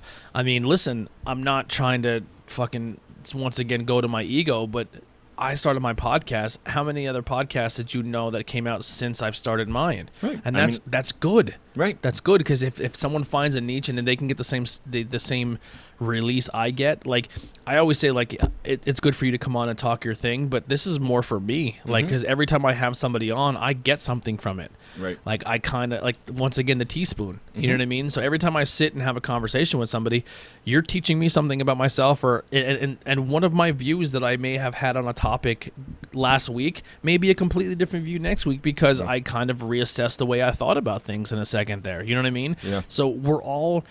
So I don't want to keep ragging on like what's going on now with the cancel culture, but it's like, if you're a person of creativity, or someone who does what I do, or someone who does something like music or art, like, a lot of people are afraid to take that road now, because they're afraid if they say or do the wrong thing, they're going to be shut down for Well, they it. automatically feel like there's a censorship, Yeah. And so it's like you just gotta. But walk you're them up. allowed to think and feel how you want to feel. But I also urge you to have an open mind And an open heart. An open heart to maybe have someone. Perfect example. I don't know why this just fucking hit me now. For when it comes down to who we are as general people, I think me and you are on the same plane. We're on the same path. But when it comes to what we may believe, we're on polar opposites. But we can have I understand where you're coming from and you understand where I'm coming from, and we're open-minded, open heart, that we can still, even though we're technically out here, but our end goal is here, we can put all that aside, meet in the middle, and have a great conversation. And the reason you've been on 4 times is because we have those great conversations. Right. And some of my best friends, or some of the best conversations I have, are people like that. We're on total polar opposites. Right. But we both have to be willing to open up and have a conversation and meet in the middle. Right. If you want to stay on your side and don't want to meet me here, we're never going to grow. Right. Well, and it's not so much about like, you do want to agree, right? Because agreeing like helps the wheels roll forward. Well, I'm just saying we boil down all the not nonsense, but we boil down all the things that can separate us and make us different, and then we boil it down to the pure bone of our anatomy and say, at the end of the day, we want to be happy, we want people to be positive, we want everyone to have a fair shake. Right. You know what I mean? Right. And it's the language that is dressing up those things. Absolutely. And like, I think that's the thing, man, is like if you push any person, it's like, what do you want? What do you want? Yeah. I want to be happy. I want my family to be happy. I'd really like for my community to be doing better. There's literally probably nothing more human than that, And it's just like we're stuck in this thing, and unless you've taken a completely malevolent turn, you're probably just trying to do your best, And obviously there's shitty people out there, and I count myself as one of them. But again, going back to... by all means not perfect. Yeah. I fuck up all the time. And like, it doesn't... So don't build a statue of me anytime soon, please. It'll just get torn down eventually. Exactly. And maybe that's good. And like, I don't really want to talk about that, but it's... If you go into my past, you'll find some people who don't like me. Yeah, and like, I'm sure there's people that don't like me, and like... I was not a good person back in the day. Yeah, and like... But I've grown. Right, and that's the thing is like... And it's not even... Like, you don't hold those things over people's heads. You allow like... I'll quote the good book and every wedding that's ever been had, but, love holds no wrongdoing. True love doesn't look at your fuck-ups and hold that over your head. That's not true love. And I'm sure you've experienced that with, Heidi, and just like that. I experienced that with humans in general. I think that's where I have that mind state that people like, where I'm like, am I the only one who feels this way? Like, I see someone fuck up and I'm like, and everyone's like, they fucked up, fuck them. And I'm just like, man, they probably feel so alone right now, and they probably feel like they are the worst person. This is the worst time to now put them down because they made their mistake. They're owning for it. Now is the time where someone should talk to them and be like, are you good, man? Like, all right, first off, do you own up to what you did? Yes. Are you going to learn from this? Right. Yes. All right, man, then I could be on your team and I could help you rebuild yourself. Right. Where instead of like where people see someone make a fuck up, and dude, and I'm going to be general. Like, I'm going to be completely honest. Like, I don't really see much of a boundary when it comes to those fuck ups. Because once again, if I care for you as a person, and this isn't my wife, this isn't my brother, this is if I genuinely had a connection with you, I genuinely care about you. I love you as a person. So if you fuck up, it's going to be hard for me to sit there and say, I'm done with you. I'm done with you because I know who you are with inside. And everyone has that ability to make that fuck up. And I don't think that defines. I don't think that defines you as a person in that 5 minutes window where you made that bad decision. Right. And like, those without sin cast the first stone. Yeah, and I just can't. So here's the thing: even back to your podcast, the spirituality thing. I think I thought we had a good time with it is because I've experienced the spirituality side, and there are things that have turned me off. But I understand why they may have turned me off. But I'm more on a plane where I feel like I kind of rely on myself more than I rely on a higher power, which may not be good either. But I feel like... But it also might not be good because I find myself praying for things a lot that just don't happen. Exactly. Where I used to pray, and I'd be like, you're not fucking listening. I'm just gonna do it myself. You know what I mean? And there is a part of me that, like, when I did have, we've talked about this before, but a period of atheism in my life and doubt, and honestly, during those times, I was happier than when I believed in God to some degree, because I didn't have this thing looming over my head. You know, like, I was just a free man, you know? And so, like, I think that there's something to be said about that. And I kind of relate it to as a kid going through puberty, where your parents are like, please don't do this, it's bad. And I'm like, well, you got to let me fuck up, because I'm never going to learn if I just listen to what you tell me is not good or bad. Right. So I kind of perceive maybe a higher power or God like, yo, I came to you at times of fucking darkness where I didn't want to be here no more, and you never answered me. And instead of me doing the dark, evil things that I was going to do, I'm going to rebel the opposite way and say, I'll fucking prove you wrong. You know what I mean? Right. But then it's like, is that the answer? Is that the answer to your prayer? Is God's inactivity? Giving me more self-respect and maybe more like... Well, and also understanding instead of that sitting back waiting, you're going to do it yourself. Like, I mean, you go to any modern therapist and they'll tell you that you are enough. You know, to do whatever it is. And that's true. And I think for people who, like myself, who believe in a supernatural, and I don't want to say it's not a supernatural, it's natural. You know, like, that would be contradictory to be a God. Well, anyways, I believe in God. So I forget what I was. Oh, so it's good for me because I look at my deity getting over there, getting elbow dropped, and I look at that man, and it doesn't matter to me if he was real or not. It doesn't matter to me if he really died, if he really rose from the dead. What matters to me is that the idea of that man has made my life so much better. It's taught me to be this person that I am. That's loving and forgiving, and you don't need him to be able to do that. It's about embodying, even something that Jesus said was, you know, if he said it, was, not everyone who says Lord, Lord gets into the kingdom of heaven. It's the people that actually do the shit. You know, like, there's a story in the Bible that I just quoted from, where Jesus says okay, so he's separating the lambs and the sheep, and he says, and, you know, people... We have a lot of sheep.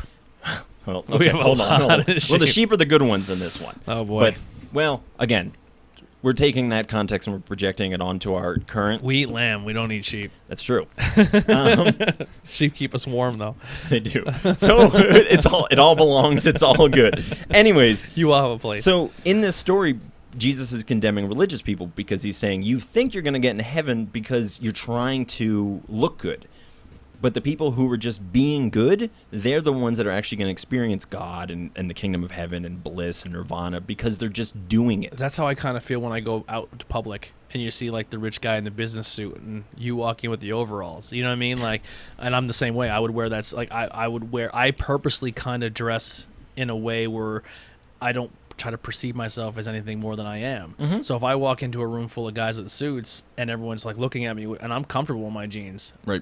You're not more of a human than I am because of what you're wearing. You're just playing it right at this point. You know what I mean? And, like, I dress like this because I love Schuylkill County. I was raised on a farm. I'm very proud of where I'm from too. Right, and, like, so when people's like demean it and say, like, Skook's a bunch of fucking racist asshole idiots, I'm like, that's not all of us. Yeah, That's and why, like. Again, I think there's just there's so much self-hatred that it's always projected, you know, and it's people don't want to be better because it's work, you know. It actually, like, takes effort. It does, and you have to. It takes work to be positive. It takes work to be a good person. It takes work to say something and actually mean and do what you say. Mm-hmm. It's easy to be negative. It's easy to shit on everything around you. It's easy to say everything sucks. You catch me on a bad day at the coffee shop, I'm the biggest dick in the world. Like, and that's the truth. Yeah. Like, and I have people who... And that's the thing, too. Like, a lot of people can see you, right? So I can relate to this, especially people who watch the podcast, right? So if I were to ever make a mistake and it would ever get put out there, people would turn around and be like, we knew it. All this time, he was this person. And I'm going to tell you right here and now, like... there's probably gonna be a day where I fuck up and do something or say something, or you may not like, or I might have a bad day and you come up to me in public and I tell you to go fuck yourself, or some dude in the bar pushes me and I'm at the point where I have to defend myself, and you know what I mean, and I don't know what that's gonna entail, me or him, you know, depending on who fucking did push-ups that day, but like. I think it comes down to like. Let's hope it's not Brett Hoffman, because he looks like he would fuck you up. Yeah, he does a lot of push-ups. He's so handsome. He is. He's a handsome dude. God, somebody make a statue of him. Brett, if you're listening, can I draw you naked? We need a Brett statue. Yeah. Or a drawing of you naked from Tim. But anyway, I'm gonna give you a huge dong. Yeah, I bet you might not. You might not have to. Yeah, it's just already there. It's probably there. I feel like if I seen like, I think it's just there. I think he's good. Yeah. But what I was gonna say is, I have this tattoo that says "I am that," and it's a Hindu teaching, because it's saying I am everything. I am the sinner. I am God. I am everything in between. And it's, what is Jesus as a whale? No, it's a whale. It's a saint. Oh, saint whale. I had this is like whale. I can tell you the story, but I had like a out of body experience where I went to some place and met a whale, and I was like, oh, that's my spirit animal, and came back, and then I was just always. Whales have huge penises too. Yeah, I don't, so we don't gotta worry about that. But yeah, whales. And there goes the sponsors. Yep, yeah, and all my like people that all the things that I just said. But yeah, man, it's like, and that's why that's why interviews with every people will never have a sponsor on it. Yeah, because just small moments like that where we just have fun. Yeah, and it's like I'm not hurting anybody, right? Yeah. Like that was literally, I made fun of myself. Literally at all, because you have a small penis.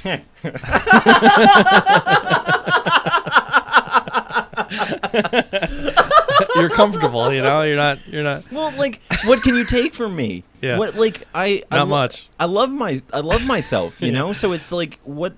I don't know what you think you have over me, like anybody. Yeah. Like, and that's what I get bogged down about, like people who are like looking at the government, being like, "Man, please do something." I'm just like, you fucking go and do it. Like, you're the go thing, study man. and become that thing. Yeah, like, God, I'm not shitting on like people that like depend on the government for things or whatever. Like, it's more of the idea of like I look at it like this: like if I depend on somebody or anything or anybody at any point in time, I feel uncomfortable.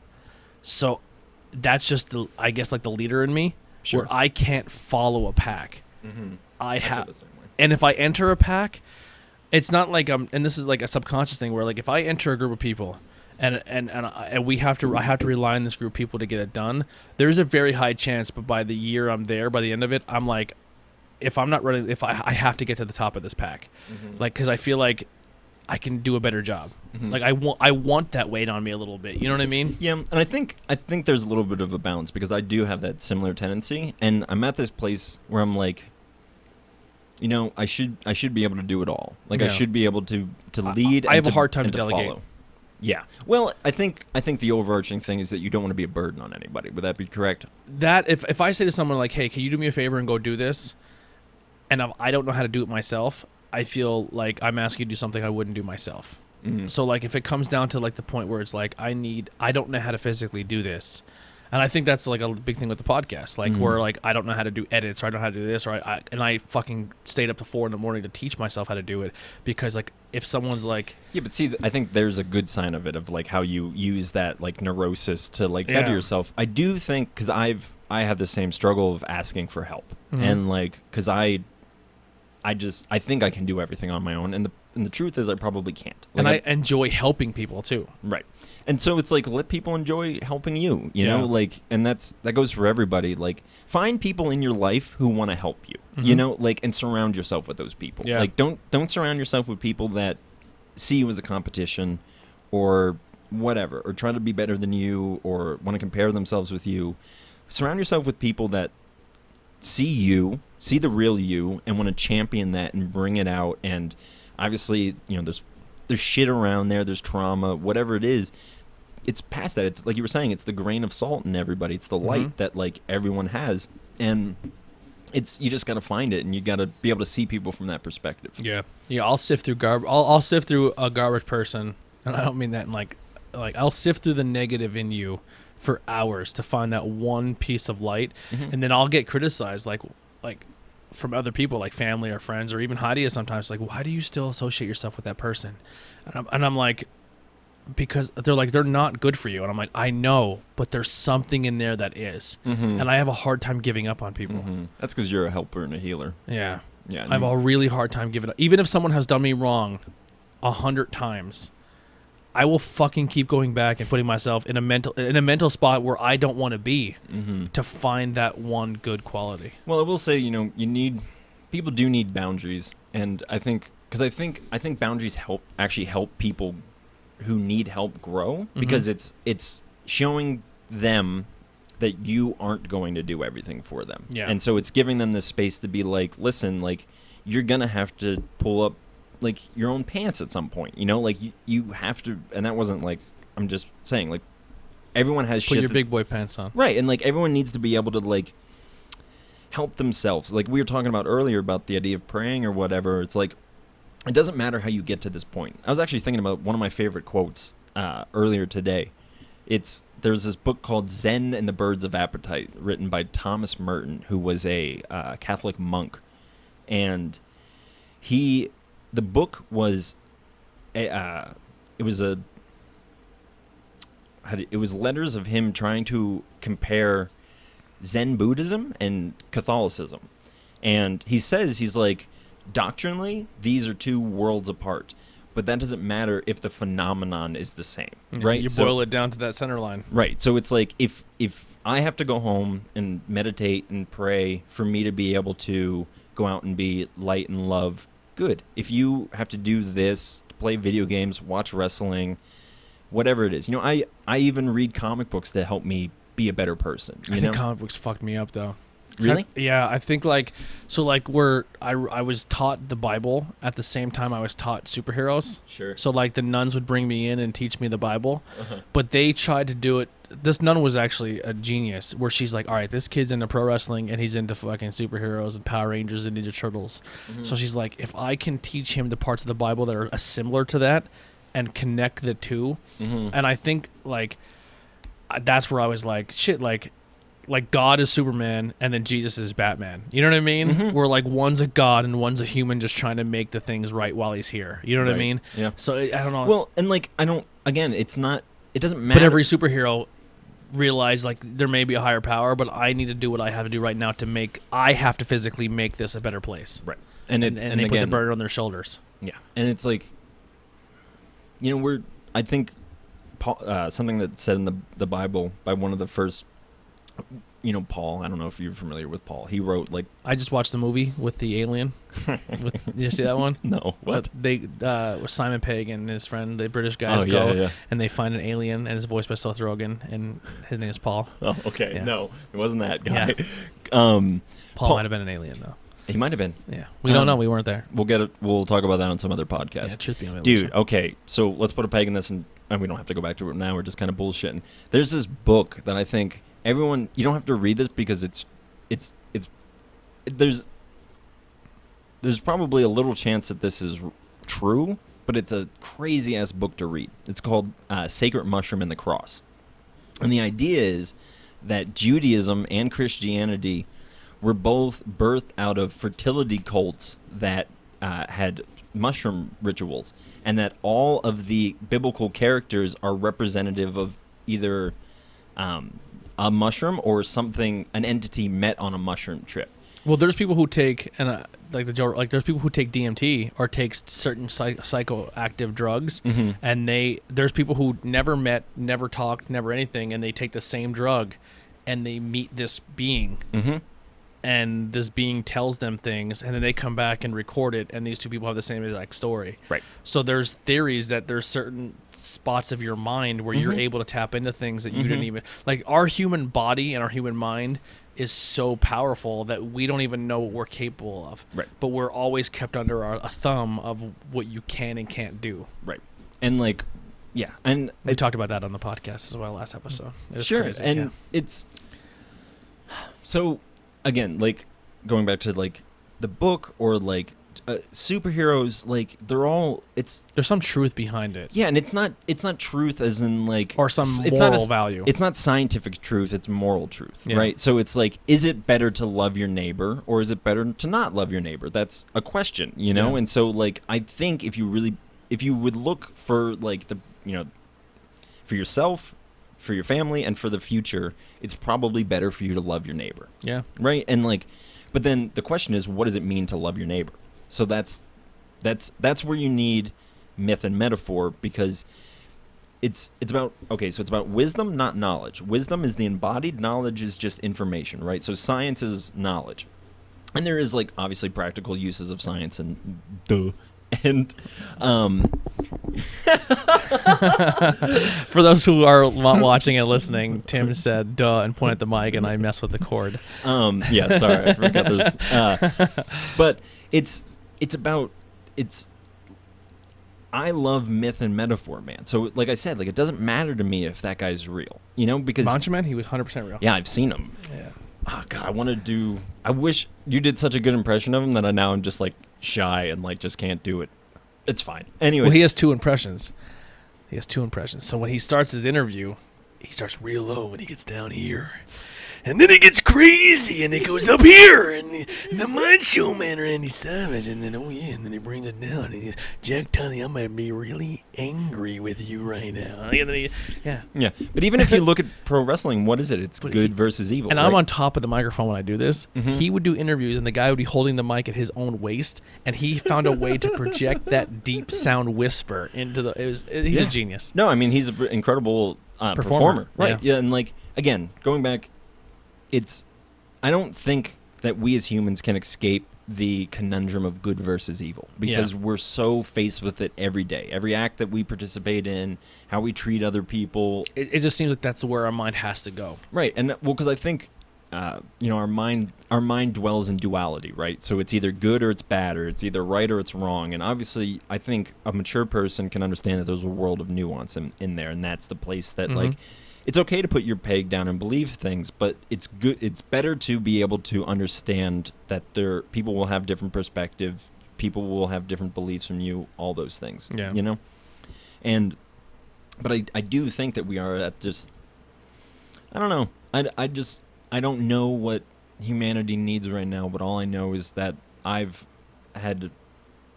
had success in my life by trying to follow these narratives and by trying to embody the wisdom of Jesus and all these other teachers, you know. And I have a Hindu tattoo, like you know, and you took a little bit of something from something else. It said, well, it's like there's positive to this. Somebody said this about me one time. It's like you like the light, and wherever you see the light, you take it, you know? And I relate to that. Right. And so it's just like, I mean, who doesn't like the light? You know, like when you find it, like... I'm not by any means, I would define myself as a spiritual or a Christian, but I think my values of who I am as a person are very Christian. Mm-hmm. And I mean, that has a lot to do with where I was raised, because, you know, the Christian religion was kind of in my lifeblood. It has been for 2,000 years. Yeah, it's been you can't here. escape the Christian morals. But so I think when people look at me and they're like, "Are you a Christian?" I say, "No." "Do you go to church?" "No." "Or do you believe in Jesus?" "I don't know." And they're like, "Well, then you're blasphemous and you're no good."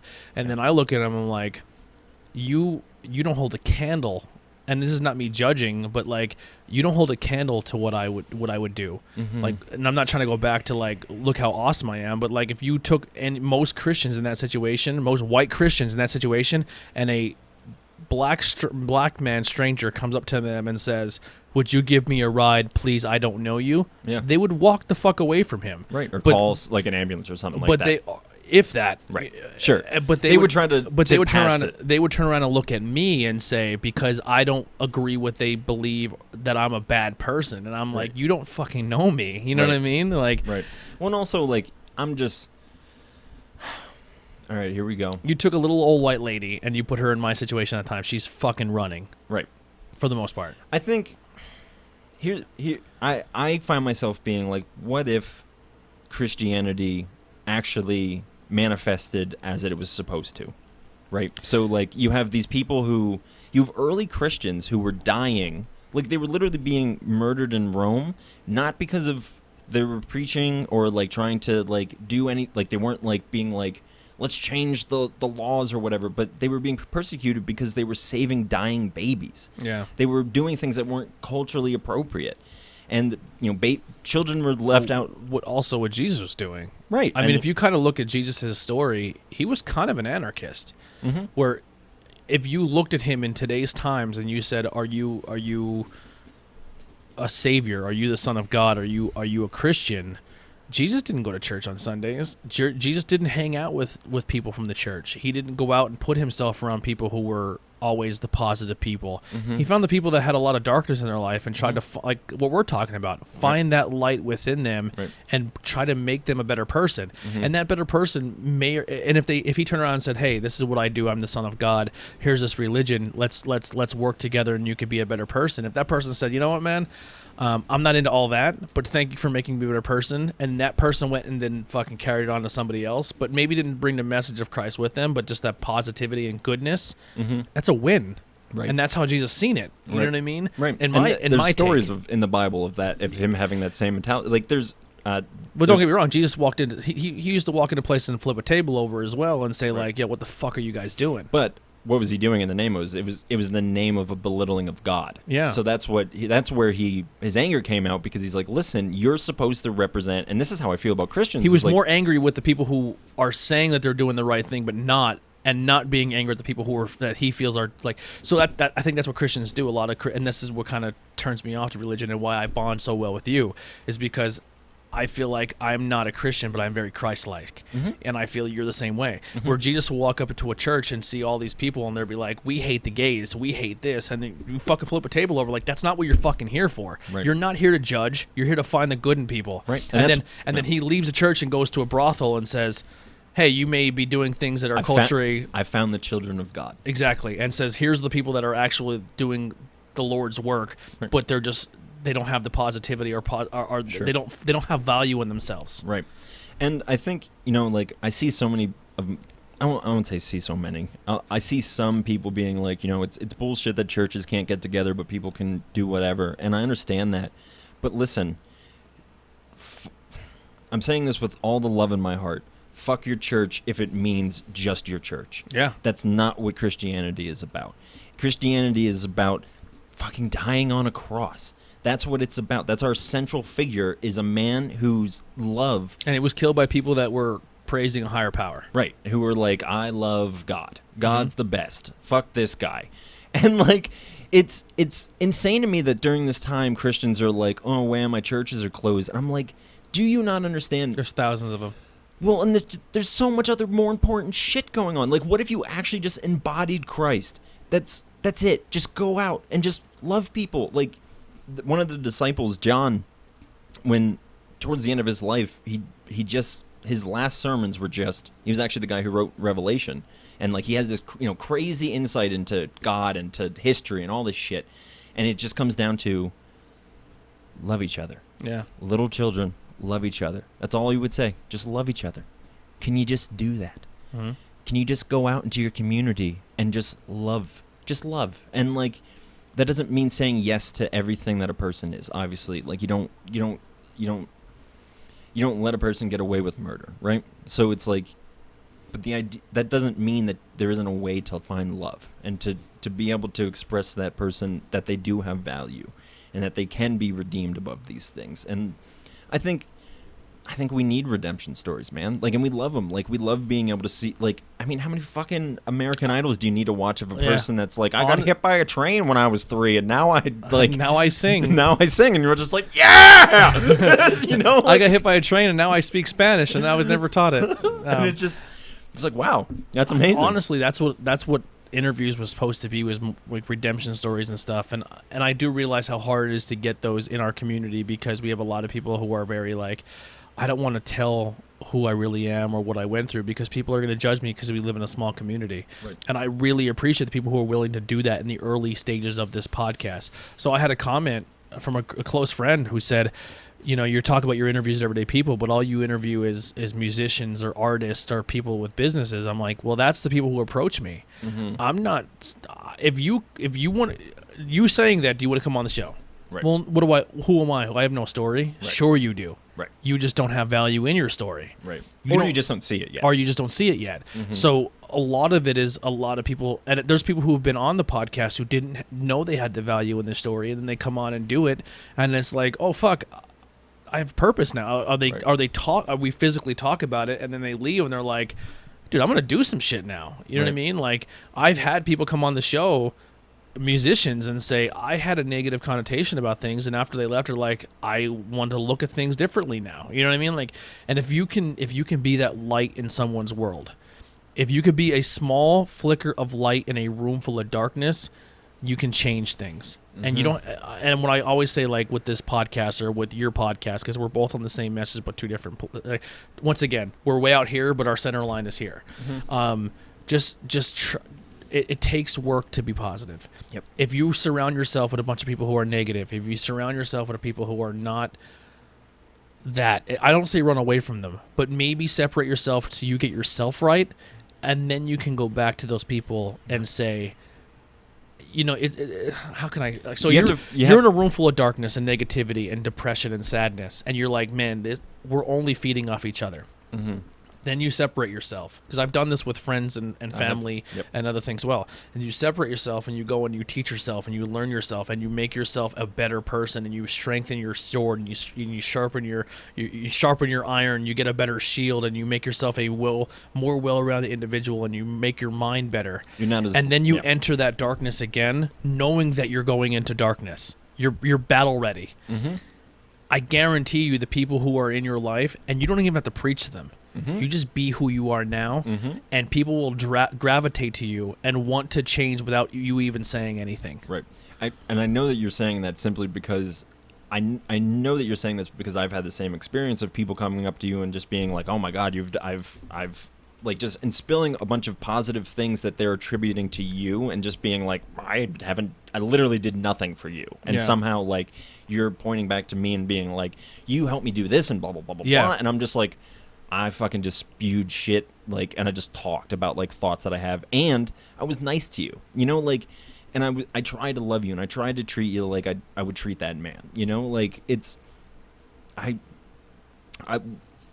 love the fact that every time you and I get together, we come back to redemption, you know, and just being. It's usually how we always close a conversation, without even trying. Yeah, because it's just because you and I have such. Because you know why? Because we're redeemed people, right? We've been to hell. We've risen up out of it. We'll go to hell again. We'll rise up out of it again, and we love people because we've needed that love and we've needed that light, and we've had people, fucking Abby Weaver, Bobby Weaver, Jay Herr, Blythe Herr, Alan Reinert, Emily Myers, and those people have showed so much light into my life when I was just so dark that I wouldn't be here today if they didn't do those things.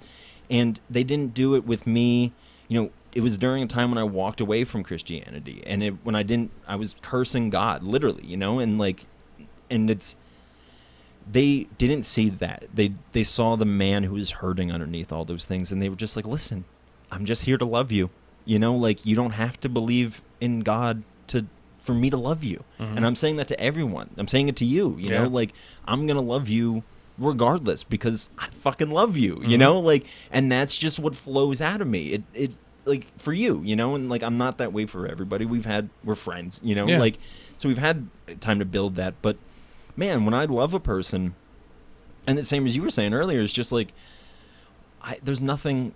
I mean, obviously there are things, but it's just like, I understand that it all comes from hurt. I understand that it comes from brokenness, because all of my pain, it comes from those things. And I don't want to play a victim, and I don't want to like go back and look at my past, because I have the responsibility to rise up above those things. Yeah. But I understand that everyone hurt people, man. Like, and that's what it comes down to. And I don't know how many times we can beat this horse of just saying, like, you are allowed to be redeemed. You're allowed to be a better person than who you were. Your story's not over. Yeah. If you're listening to this and you're rock bottom, now is the day that you turn around. And that's not on a God level. That's just on a person-to-person level. Yeah. You have you have the chance to go out and make your world as beautiful as you want it to be. You're the master of your domain, even though I know it doesn't feel like that all the time. And I hope and I know you feel the same way, is that anyone who walks away from any conversation I have, I hope that they walk away with a little bit more light. Mm-hmm. That's all I want. You know, and like my mantra is let me be love, let me be grace. Yeah. And I mean, meeting you, it was just like I talked to a bunch of people, and then I always just say to people like, well, who should I talk to next? And a lot of people were like, Tim. So you've been a lighthouse. You've been a beacon of like seriously. That's like my old church's name. So that's funny. Yeah, but like you like in a area of just pure darkness, it if you say, hey, which way do I go to find the next like you're traveling through darkness, and a lighthouse kind of guides you in or says, hey, either this is land or this is somewhere where you're welcome. Like that's the purpose of a like that. Right. So like you've kind of been that in your community, and that's why I was kind of drawn to you. And then I hope now we're kind of making that light. We're stronger. lights on opposite sides of the bay, right? Yeah. And like, because the beautiful thing about a lighthouse is it's pointing you away from danger, right? It's not saying come to me, I can save you. It's saying danger's close by. That's where it's good. You know, like. Or it also tells you there's a port somewhere nearby that you can come in, rest, and get right. a meal and have a conversation because you've been on a ship of solitude for a while. Right. And like, I'm not, I can't save anybody, and I appreciate everything you said, and I want that to be true, you know, and I hope it is true, and that's all I want to continue to be, is because, god damn, I can't escape this fucking feeling that people matter and people's stories are important, and it's. Even when you do die, you're not done. You know, like it's you can leave a legacy. Yeah, like, and it's, I hope that I leave this world a little bit more brighter than the one I walked into. I agree. And like, and not saying that my life's pretty fucked up, but boy, God, there's nothing more. I'm so thankful and grateful that I get to have conversations like this. I get to have friends like the ones that I have, that I've gotten to smoke weed in Iowa, and like, just all this crazy shit that I've lived in Taiwan for 5 years. I couldn't be more grateful for my life. And, I think about it every time I look at my girlfriend and just being like, man, fuck, I do not deserve any of this. And it's just so great to be able to just enjoy life. And I only know that people struggle with enjoying life because I too for a long time hated life, and like I still have my dark days, and I still have days where like God's nowhere to be found, and Satan's just up there being like, I bet you can ruin this guy, and God's like, yup, and he does it. But it's like we talked about earlier, so it's the idea of you don't get a resurrected Christ without a crucified Christ, right? Mm-hmm. And like he still has the wounds, and this is a Christian mystic saying, but your wounds are your glory, right? Because it's the things that show you that you're not perfect, and you need to be able, that everyone isn't perfect, and that you need to be able to extend that grace, and that we're all wounded and we all have pain, and those things I understand that it's, the idea of saying everything happens for a reason or whatever is so trite and can be manipulated to be gross and a passover of people's pain and suffering. But I hope that people understand. I would love for people to be able to walk away and with a greater view of their suffering, of understanding that it's not for naught, and that there is hope, and that there is redemption, and that the physical universe doesn't waste energy, and so whatever it is that you're manifesting, it will eventually be. And I know I've said this before on the podcast, but this is a quote from the Bible: "What man meant for evil, God meant for good." Mm-hmm. And obviously, there's times that we look at God and we say, "What the fuck are you doing?" And it's because we don't have that perspective that power has. God as well. Here's where, and kind of going back to my thing, like I think where a lot of people shy away from religion, and they shy away from anything, is if there's some type of authority, whether a parent figure. Mm-hmm. We'll break it down from the top. God, right? You have God, then you have your parents, then you usually have your teachers or your bosses. Sure, and you have government maybe in between there. Your government or your family or the people who are supposed to be your rocks in your life. And if you feel like God has let you down, or your parents have let you down, or your job has let you down, or your family has let you down, or your government has left you down, then you become angry and you become bitter. Mm-hmm. And I think that's where a lot of people fall in that thing. Mm-hmm. And honestly, I think that's a thing too, where a lot of people who are Christian, they get broken down by at least one of those 5 things, and then if they don't turn to themselves, they turn to nothing, or they skip all 5 of them and turn to Christ. Mm-hmm. Or, well, see, I think you nailed it on the head of being like, you have to find this within yourself. Yeah. Like, that's Jesus even says is that the kingdom of heaven is within. I like if we keep pointing at Jesus getting elbow dropped. I know. Like, but again, it's like, I can't, like, that figure just represents peace and love to me. Yeah. And unconditional love and self-sacrifice. And so when I look at him, again, it doesn't matter. I've said this a trillion times. It doesn't matter to me if he's real because he helps me manifest that. Yeah. And like, because I have an example of what. When people look at a heart. Right. John Lesko, he'll walk into a bar and he'll throw a heart up. He does a cool way with his fingers. Yeah. And then he calls me Tim Bob. And he does the heart. And then when you see John with the smile and making a heart, the symbol of a heart means I truly care about you. Mm-hmm. That's how. And John's like the farthest thing from a like spiritual person and all those things, but he's such a lighthouse. He's a huge beacon of light, dude. When we were doing barn shows, he would come and just like do sound because he wouldn't. He's straight edge. Or I don't know if he claims that title, but he doesn't. He is. Yeah. Okay. Yeah. So he knows that people are there to kind of get fucked up, and like he's like I like doing sound. I'm not going to do it. I can focus on this. And like, I never asked him to do those things, but he would go and do it. He's such a fucking good guy. I've seen him walk into a show where sound was set up and the sound was atrocious. And he's like, I'll be right back. And he goes and toys with stuff and he just puts his ear to it. And it sounds like it sounds fantastic when it's done. Quick plug. Also, 2 things. Thank you for allowing me to vape in here and just blow it all over your face. No problem. It's a smoke. It's the mystic. That's right. That's where they got it from. It was probably like people burning bowls and be like, mystic, yeah. But John, he's recording music and doing a lot of full band stuff for artists who are looking for that. And so I would totally reach out to him. Everything that I've heard of him is beautiful quality. He's a beautiful, beautiful man. He also has a Pornhub account that you can go and check out. That came up in our War Times interview.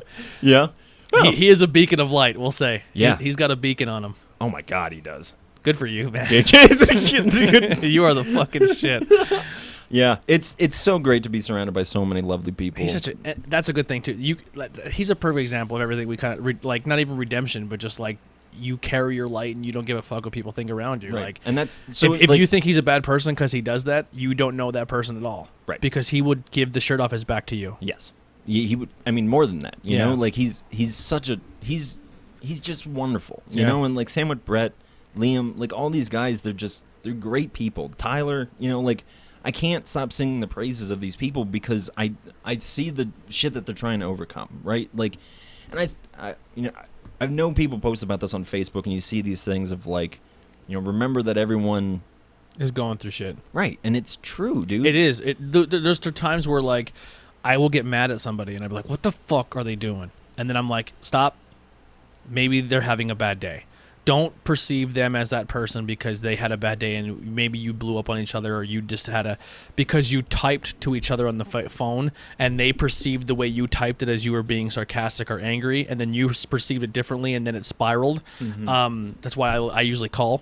Mm-hmm. I don't like typing. You're like one of the people that I like call. Yeah. Because I'm like, we'll just knock out a conversation. We both know we like talking. Yeah. So. But so that's a good thing too. But I do want to wrap it up here. Is there anything else in closing, or just follow the links below? Follow the links below. We'll see you Sunday. See you Sunday. Come on out. Please, just come on out. Not even just for everything that it benefits. Come out for yourself. Yeah. Come out and enjoy the sun. Come out and enjoy some lovely food. Put a mask on. Listen to me sing songs. Listen to Much Better Acts sing songs, and just be out there. Come see the War Times. Come see the Boys Upstairs. Yeah, those are both bands that start with the, and they're both great. They start with the. I'm gonna go by the Church and the Trains this and week. The Boys Upstairs pretty much are the reason I'm in this music community to begin with. That has allowed me to meet such fantastic and amazing people.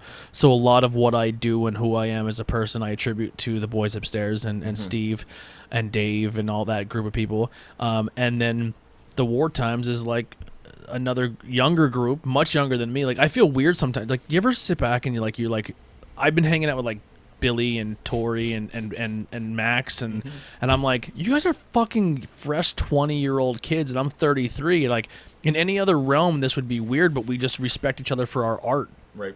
It's I don't know. Right. Because it's not about like it's it's just we're here together to celebrate in this Yeah, thing, right? like that age thing just goes away. It's like I don't see you as a lesser person because you're 10 years younger than me. Like I value you as a person. Like Max, Brett, all these like Liam, all these younger dudes, like they inspire me, you know. So it's not me. I shouldn't be an old grizzled fuck who's just like damn kids and their pop punk generation. It's beautiful, man. It's the next thing, and like I can do whatever the fuck I'm doing, and I'm just gonna keep doing it, and they can do it, and as long as they're continuing to embody, the spirit of beauty, then I can't. Who am I to say what's right or what's wrong? Yeah. You know, and like, So to wrap it up, I would just say, love yourself and love your neighbor, and try to actually do that this week. Try to find, you don't have to love everybody. Just try to I hope at the end of this week. I hope from what you've taken away from this is that it's good for you to love yourself. It's good for you to love other people. And I know it's hard. But you can do it. I believe in you. If no one else does, I'm here. I love you. Shoot either one of us a message if you need to talk. I'm being serious. Yeah. Like I posted something today about like it was just a post that said I'd rather listen to your story than attend your funeral. Absolutely. And I because I'm not going to reach out to everyone I see who sat on Facebook because I don't have enough time in the day. But I am here for and some everybody. people who are sat on Facebook don't want to reach out. They're doing it. I mean, it can be a cry for help, but then when you reach out, they're like, "I'm not interested." Right. You know what I mean? Yeah. So it's and just, like I am here for you, whoever you are. Even if I don't know you, like I'm just trying to be light. That's it. Period on that sentence. Yeah. Head over to Bandcamp, search Churches and Trains, look for the new album. churchesandtrains.bandcamp.com. Head over to Press Coffee and like that page, and then your podcast, Hyrith, kind of like, I think it's Zelda, like Hyrule, Hyrith, and other words. Yep. You'll see me on there very soon.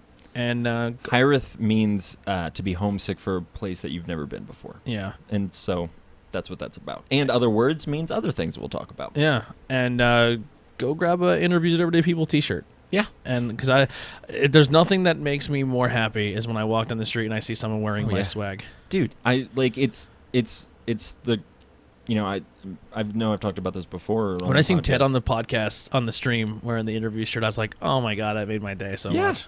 Absolutely. And like Austin wore my shirt to a show one time, and it was just like there's no words. I don't have a shirt of yours. I don't have a shirt of yours. I never. I mean, like I went to buy one, but there wasn't any to buy, so I bought a bunch of albums on the internet. You have shirts on the internet? Oh, do you mean in real life? In real life. Oh yeah. I just went to look for my shirts the other day and I couldn't find them, so I'm just like, where? You should make a Teespring account. Yeah, I just let people. I need to get better at putting up. See, here's the thing: is like I have this. I'm sure it's probably. I won't say it, but this is how I feel. I'm like, there's so much better shit out there. Buy a Ted Hazard shirt. Buy Interviews with Everyday. I have those, and I don't have I don't have a Church and Train shirt. I know. I don't have a cross that says Church and Trains on it. Like it just with a guitar leaning against the cross. I just made a logo for you. There you go, Tyler. Draw that up, and every time I think no. You should hit Toria for a logo too. She's fucking fantastic. That's true. Jesus Christmas. That fucking me as a little kid is amazing. I was like hoping it was on that chair. Yeah, that's why I was looking over there. It's that's a great logo. Yeah, she's amazing. There's so many great people. Find great people and just surround yourself with them and be a great person. I actually wore my Condition Oakland t-shirt out with Tyler and Billy the other night. Oh, really? Yeah, we went to Tyler's house and had a drive-in in his yard. Tyler Smar, and we watched Talladega Nights in his yard on a projector. I like how you said Talladega. Talladega Nights. I mean, I think you said it right. That word, I wasn't expecting that word, so it just hit me funny. But that's how we'll wrap it up. Thank you guys so much for tuning in. That's going to do with Interviews with Everyday People. I love you. Go get a mullet. Yes, we love you all. Get mullets. Get mullets. Get God. Get life. Get a t-shirt. Bye-bye.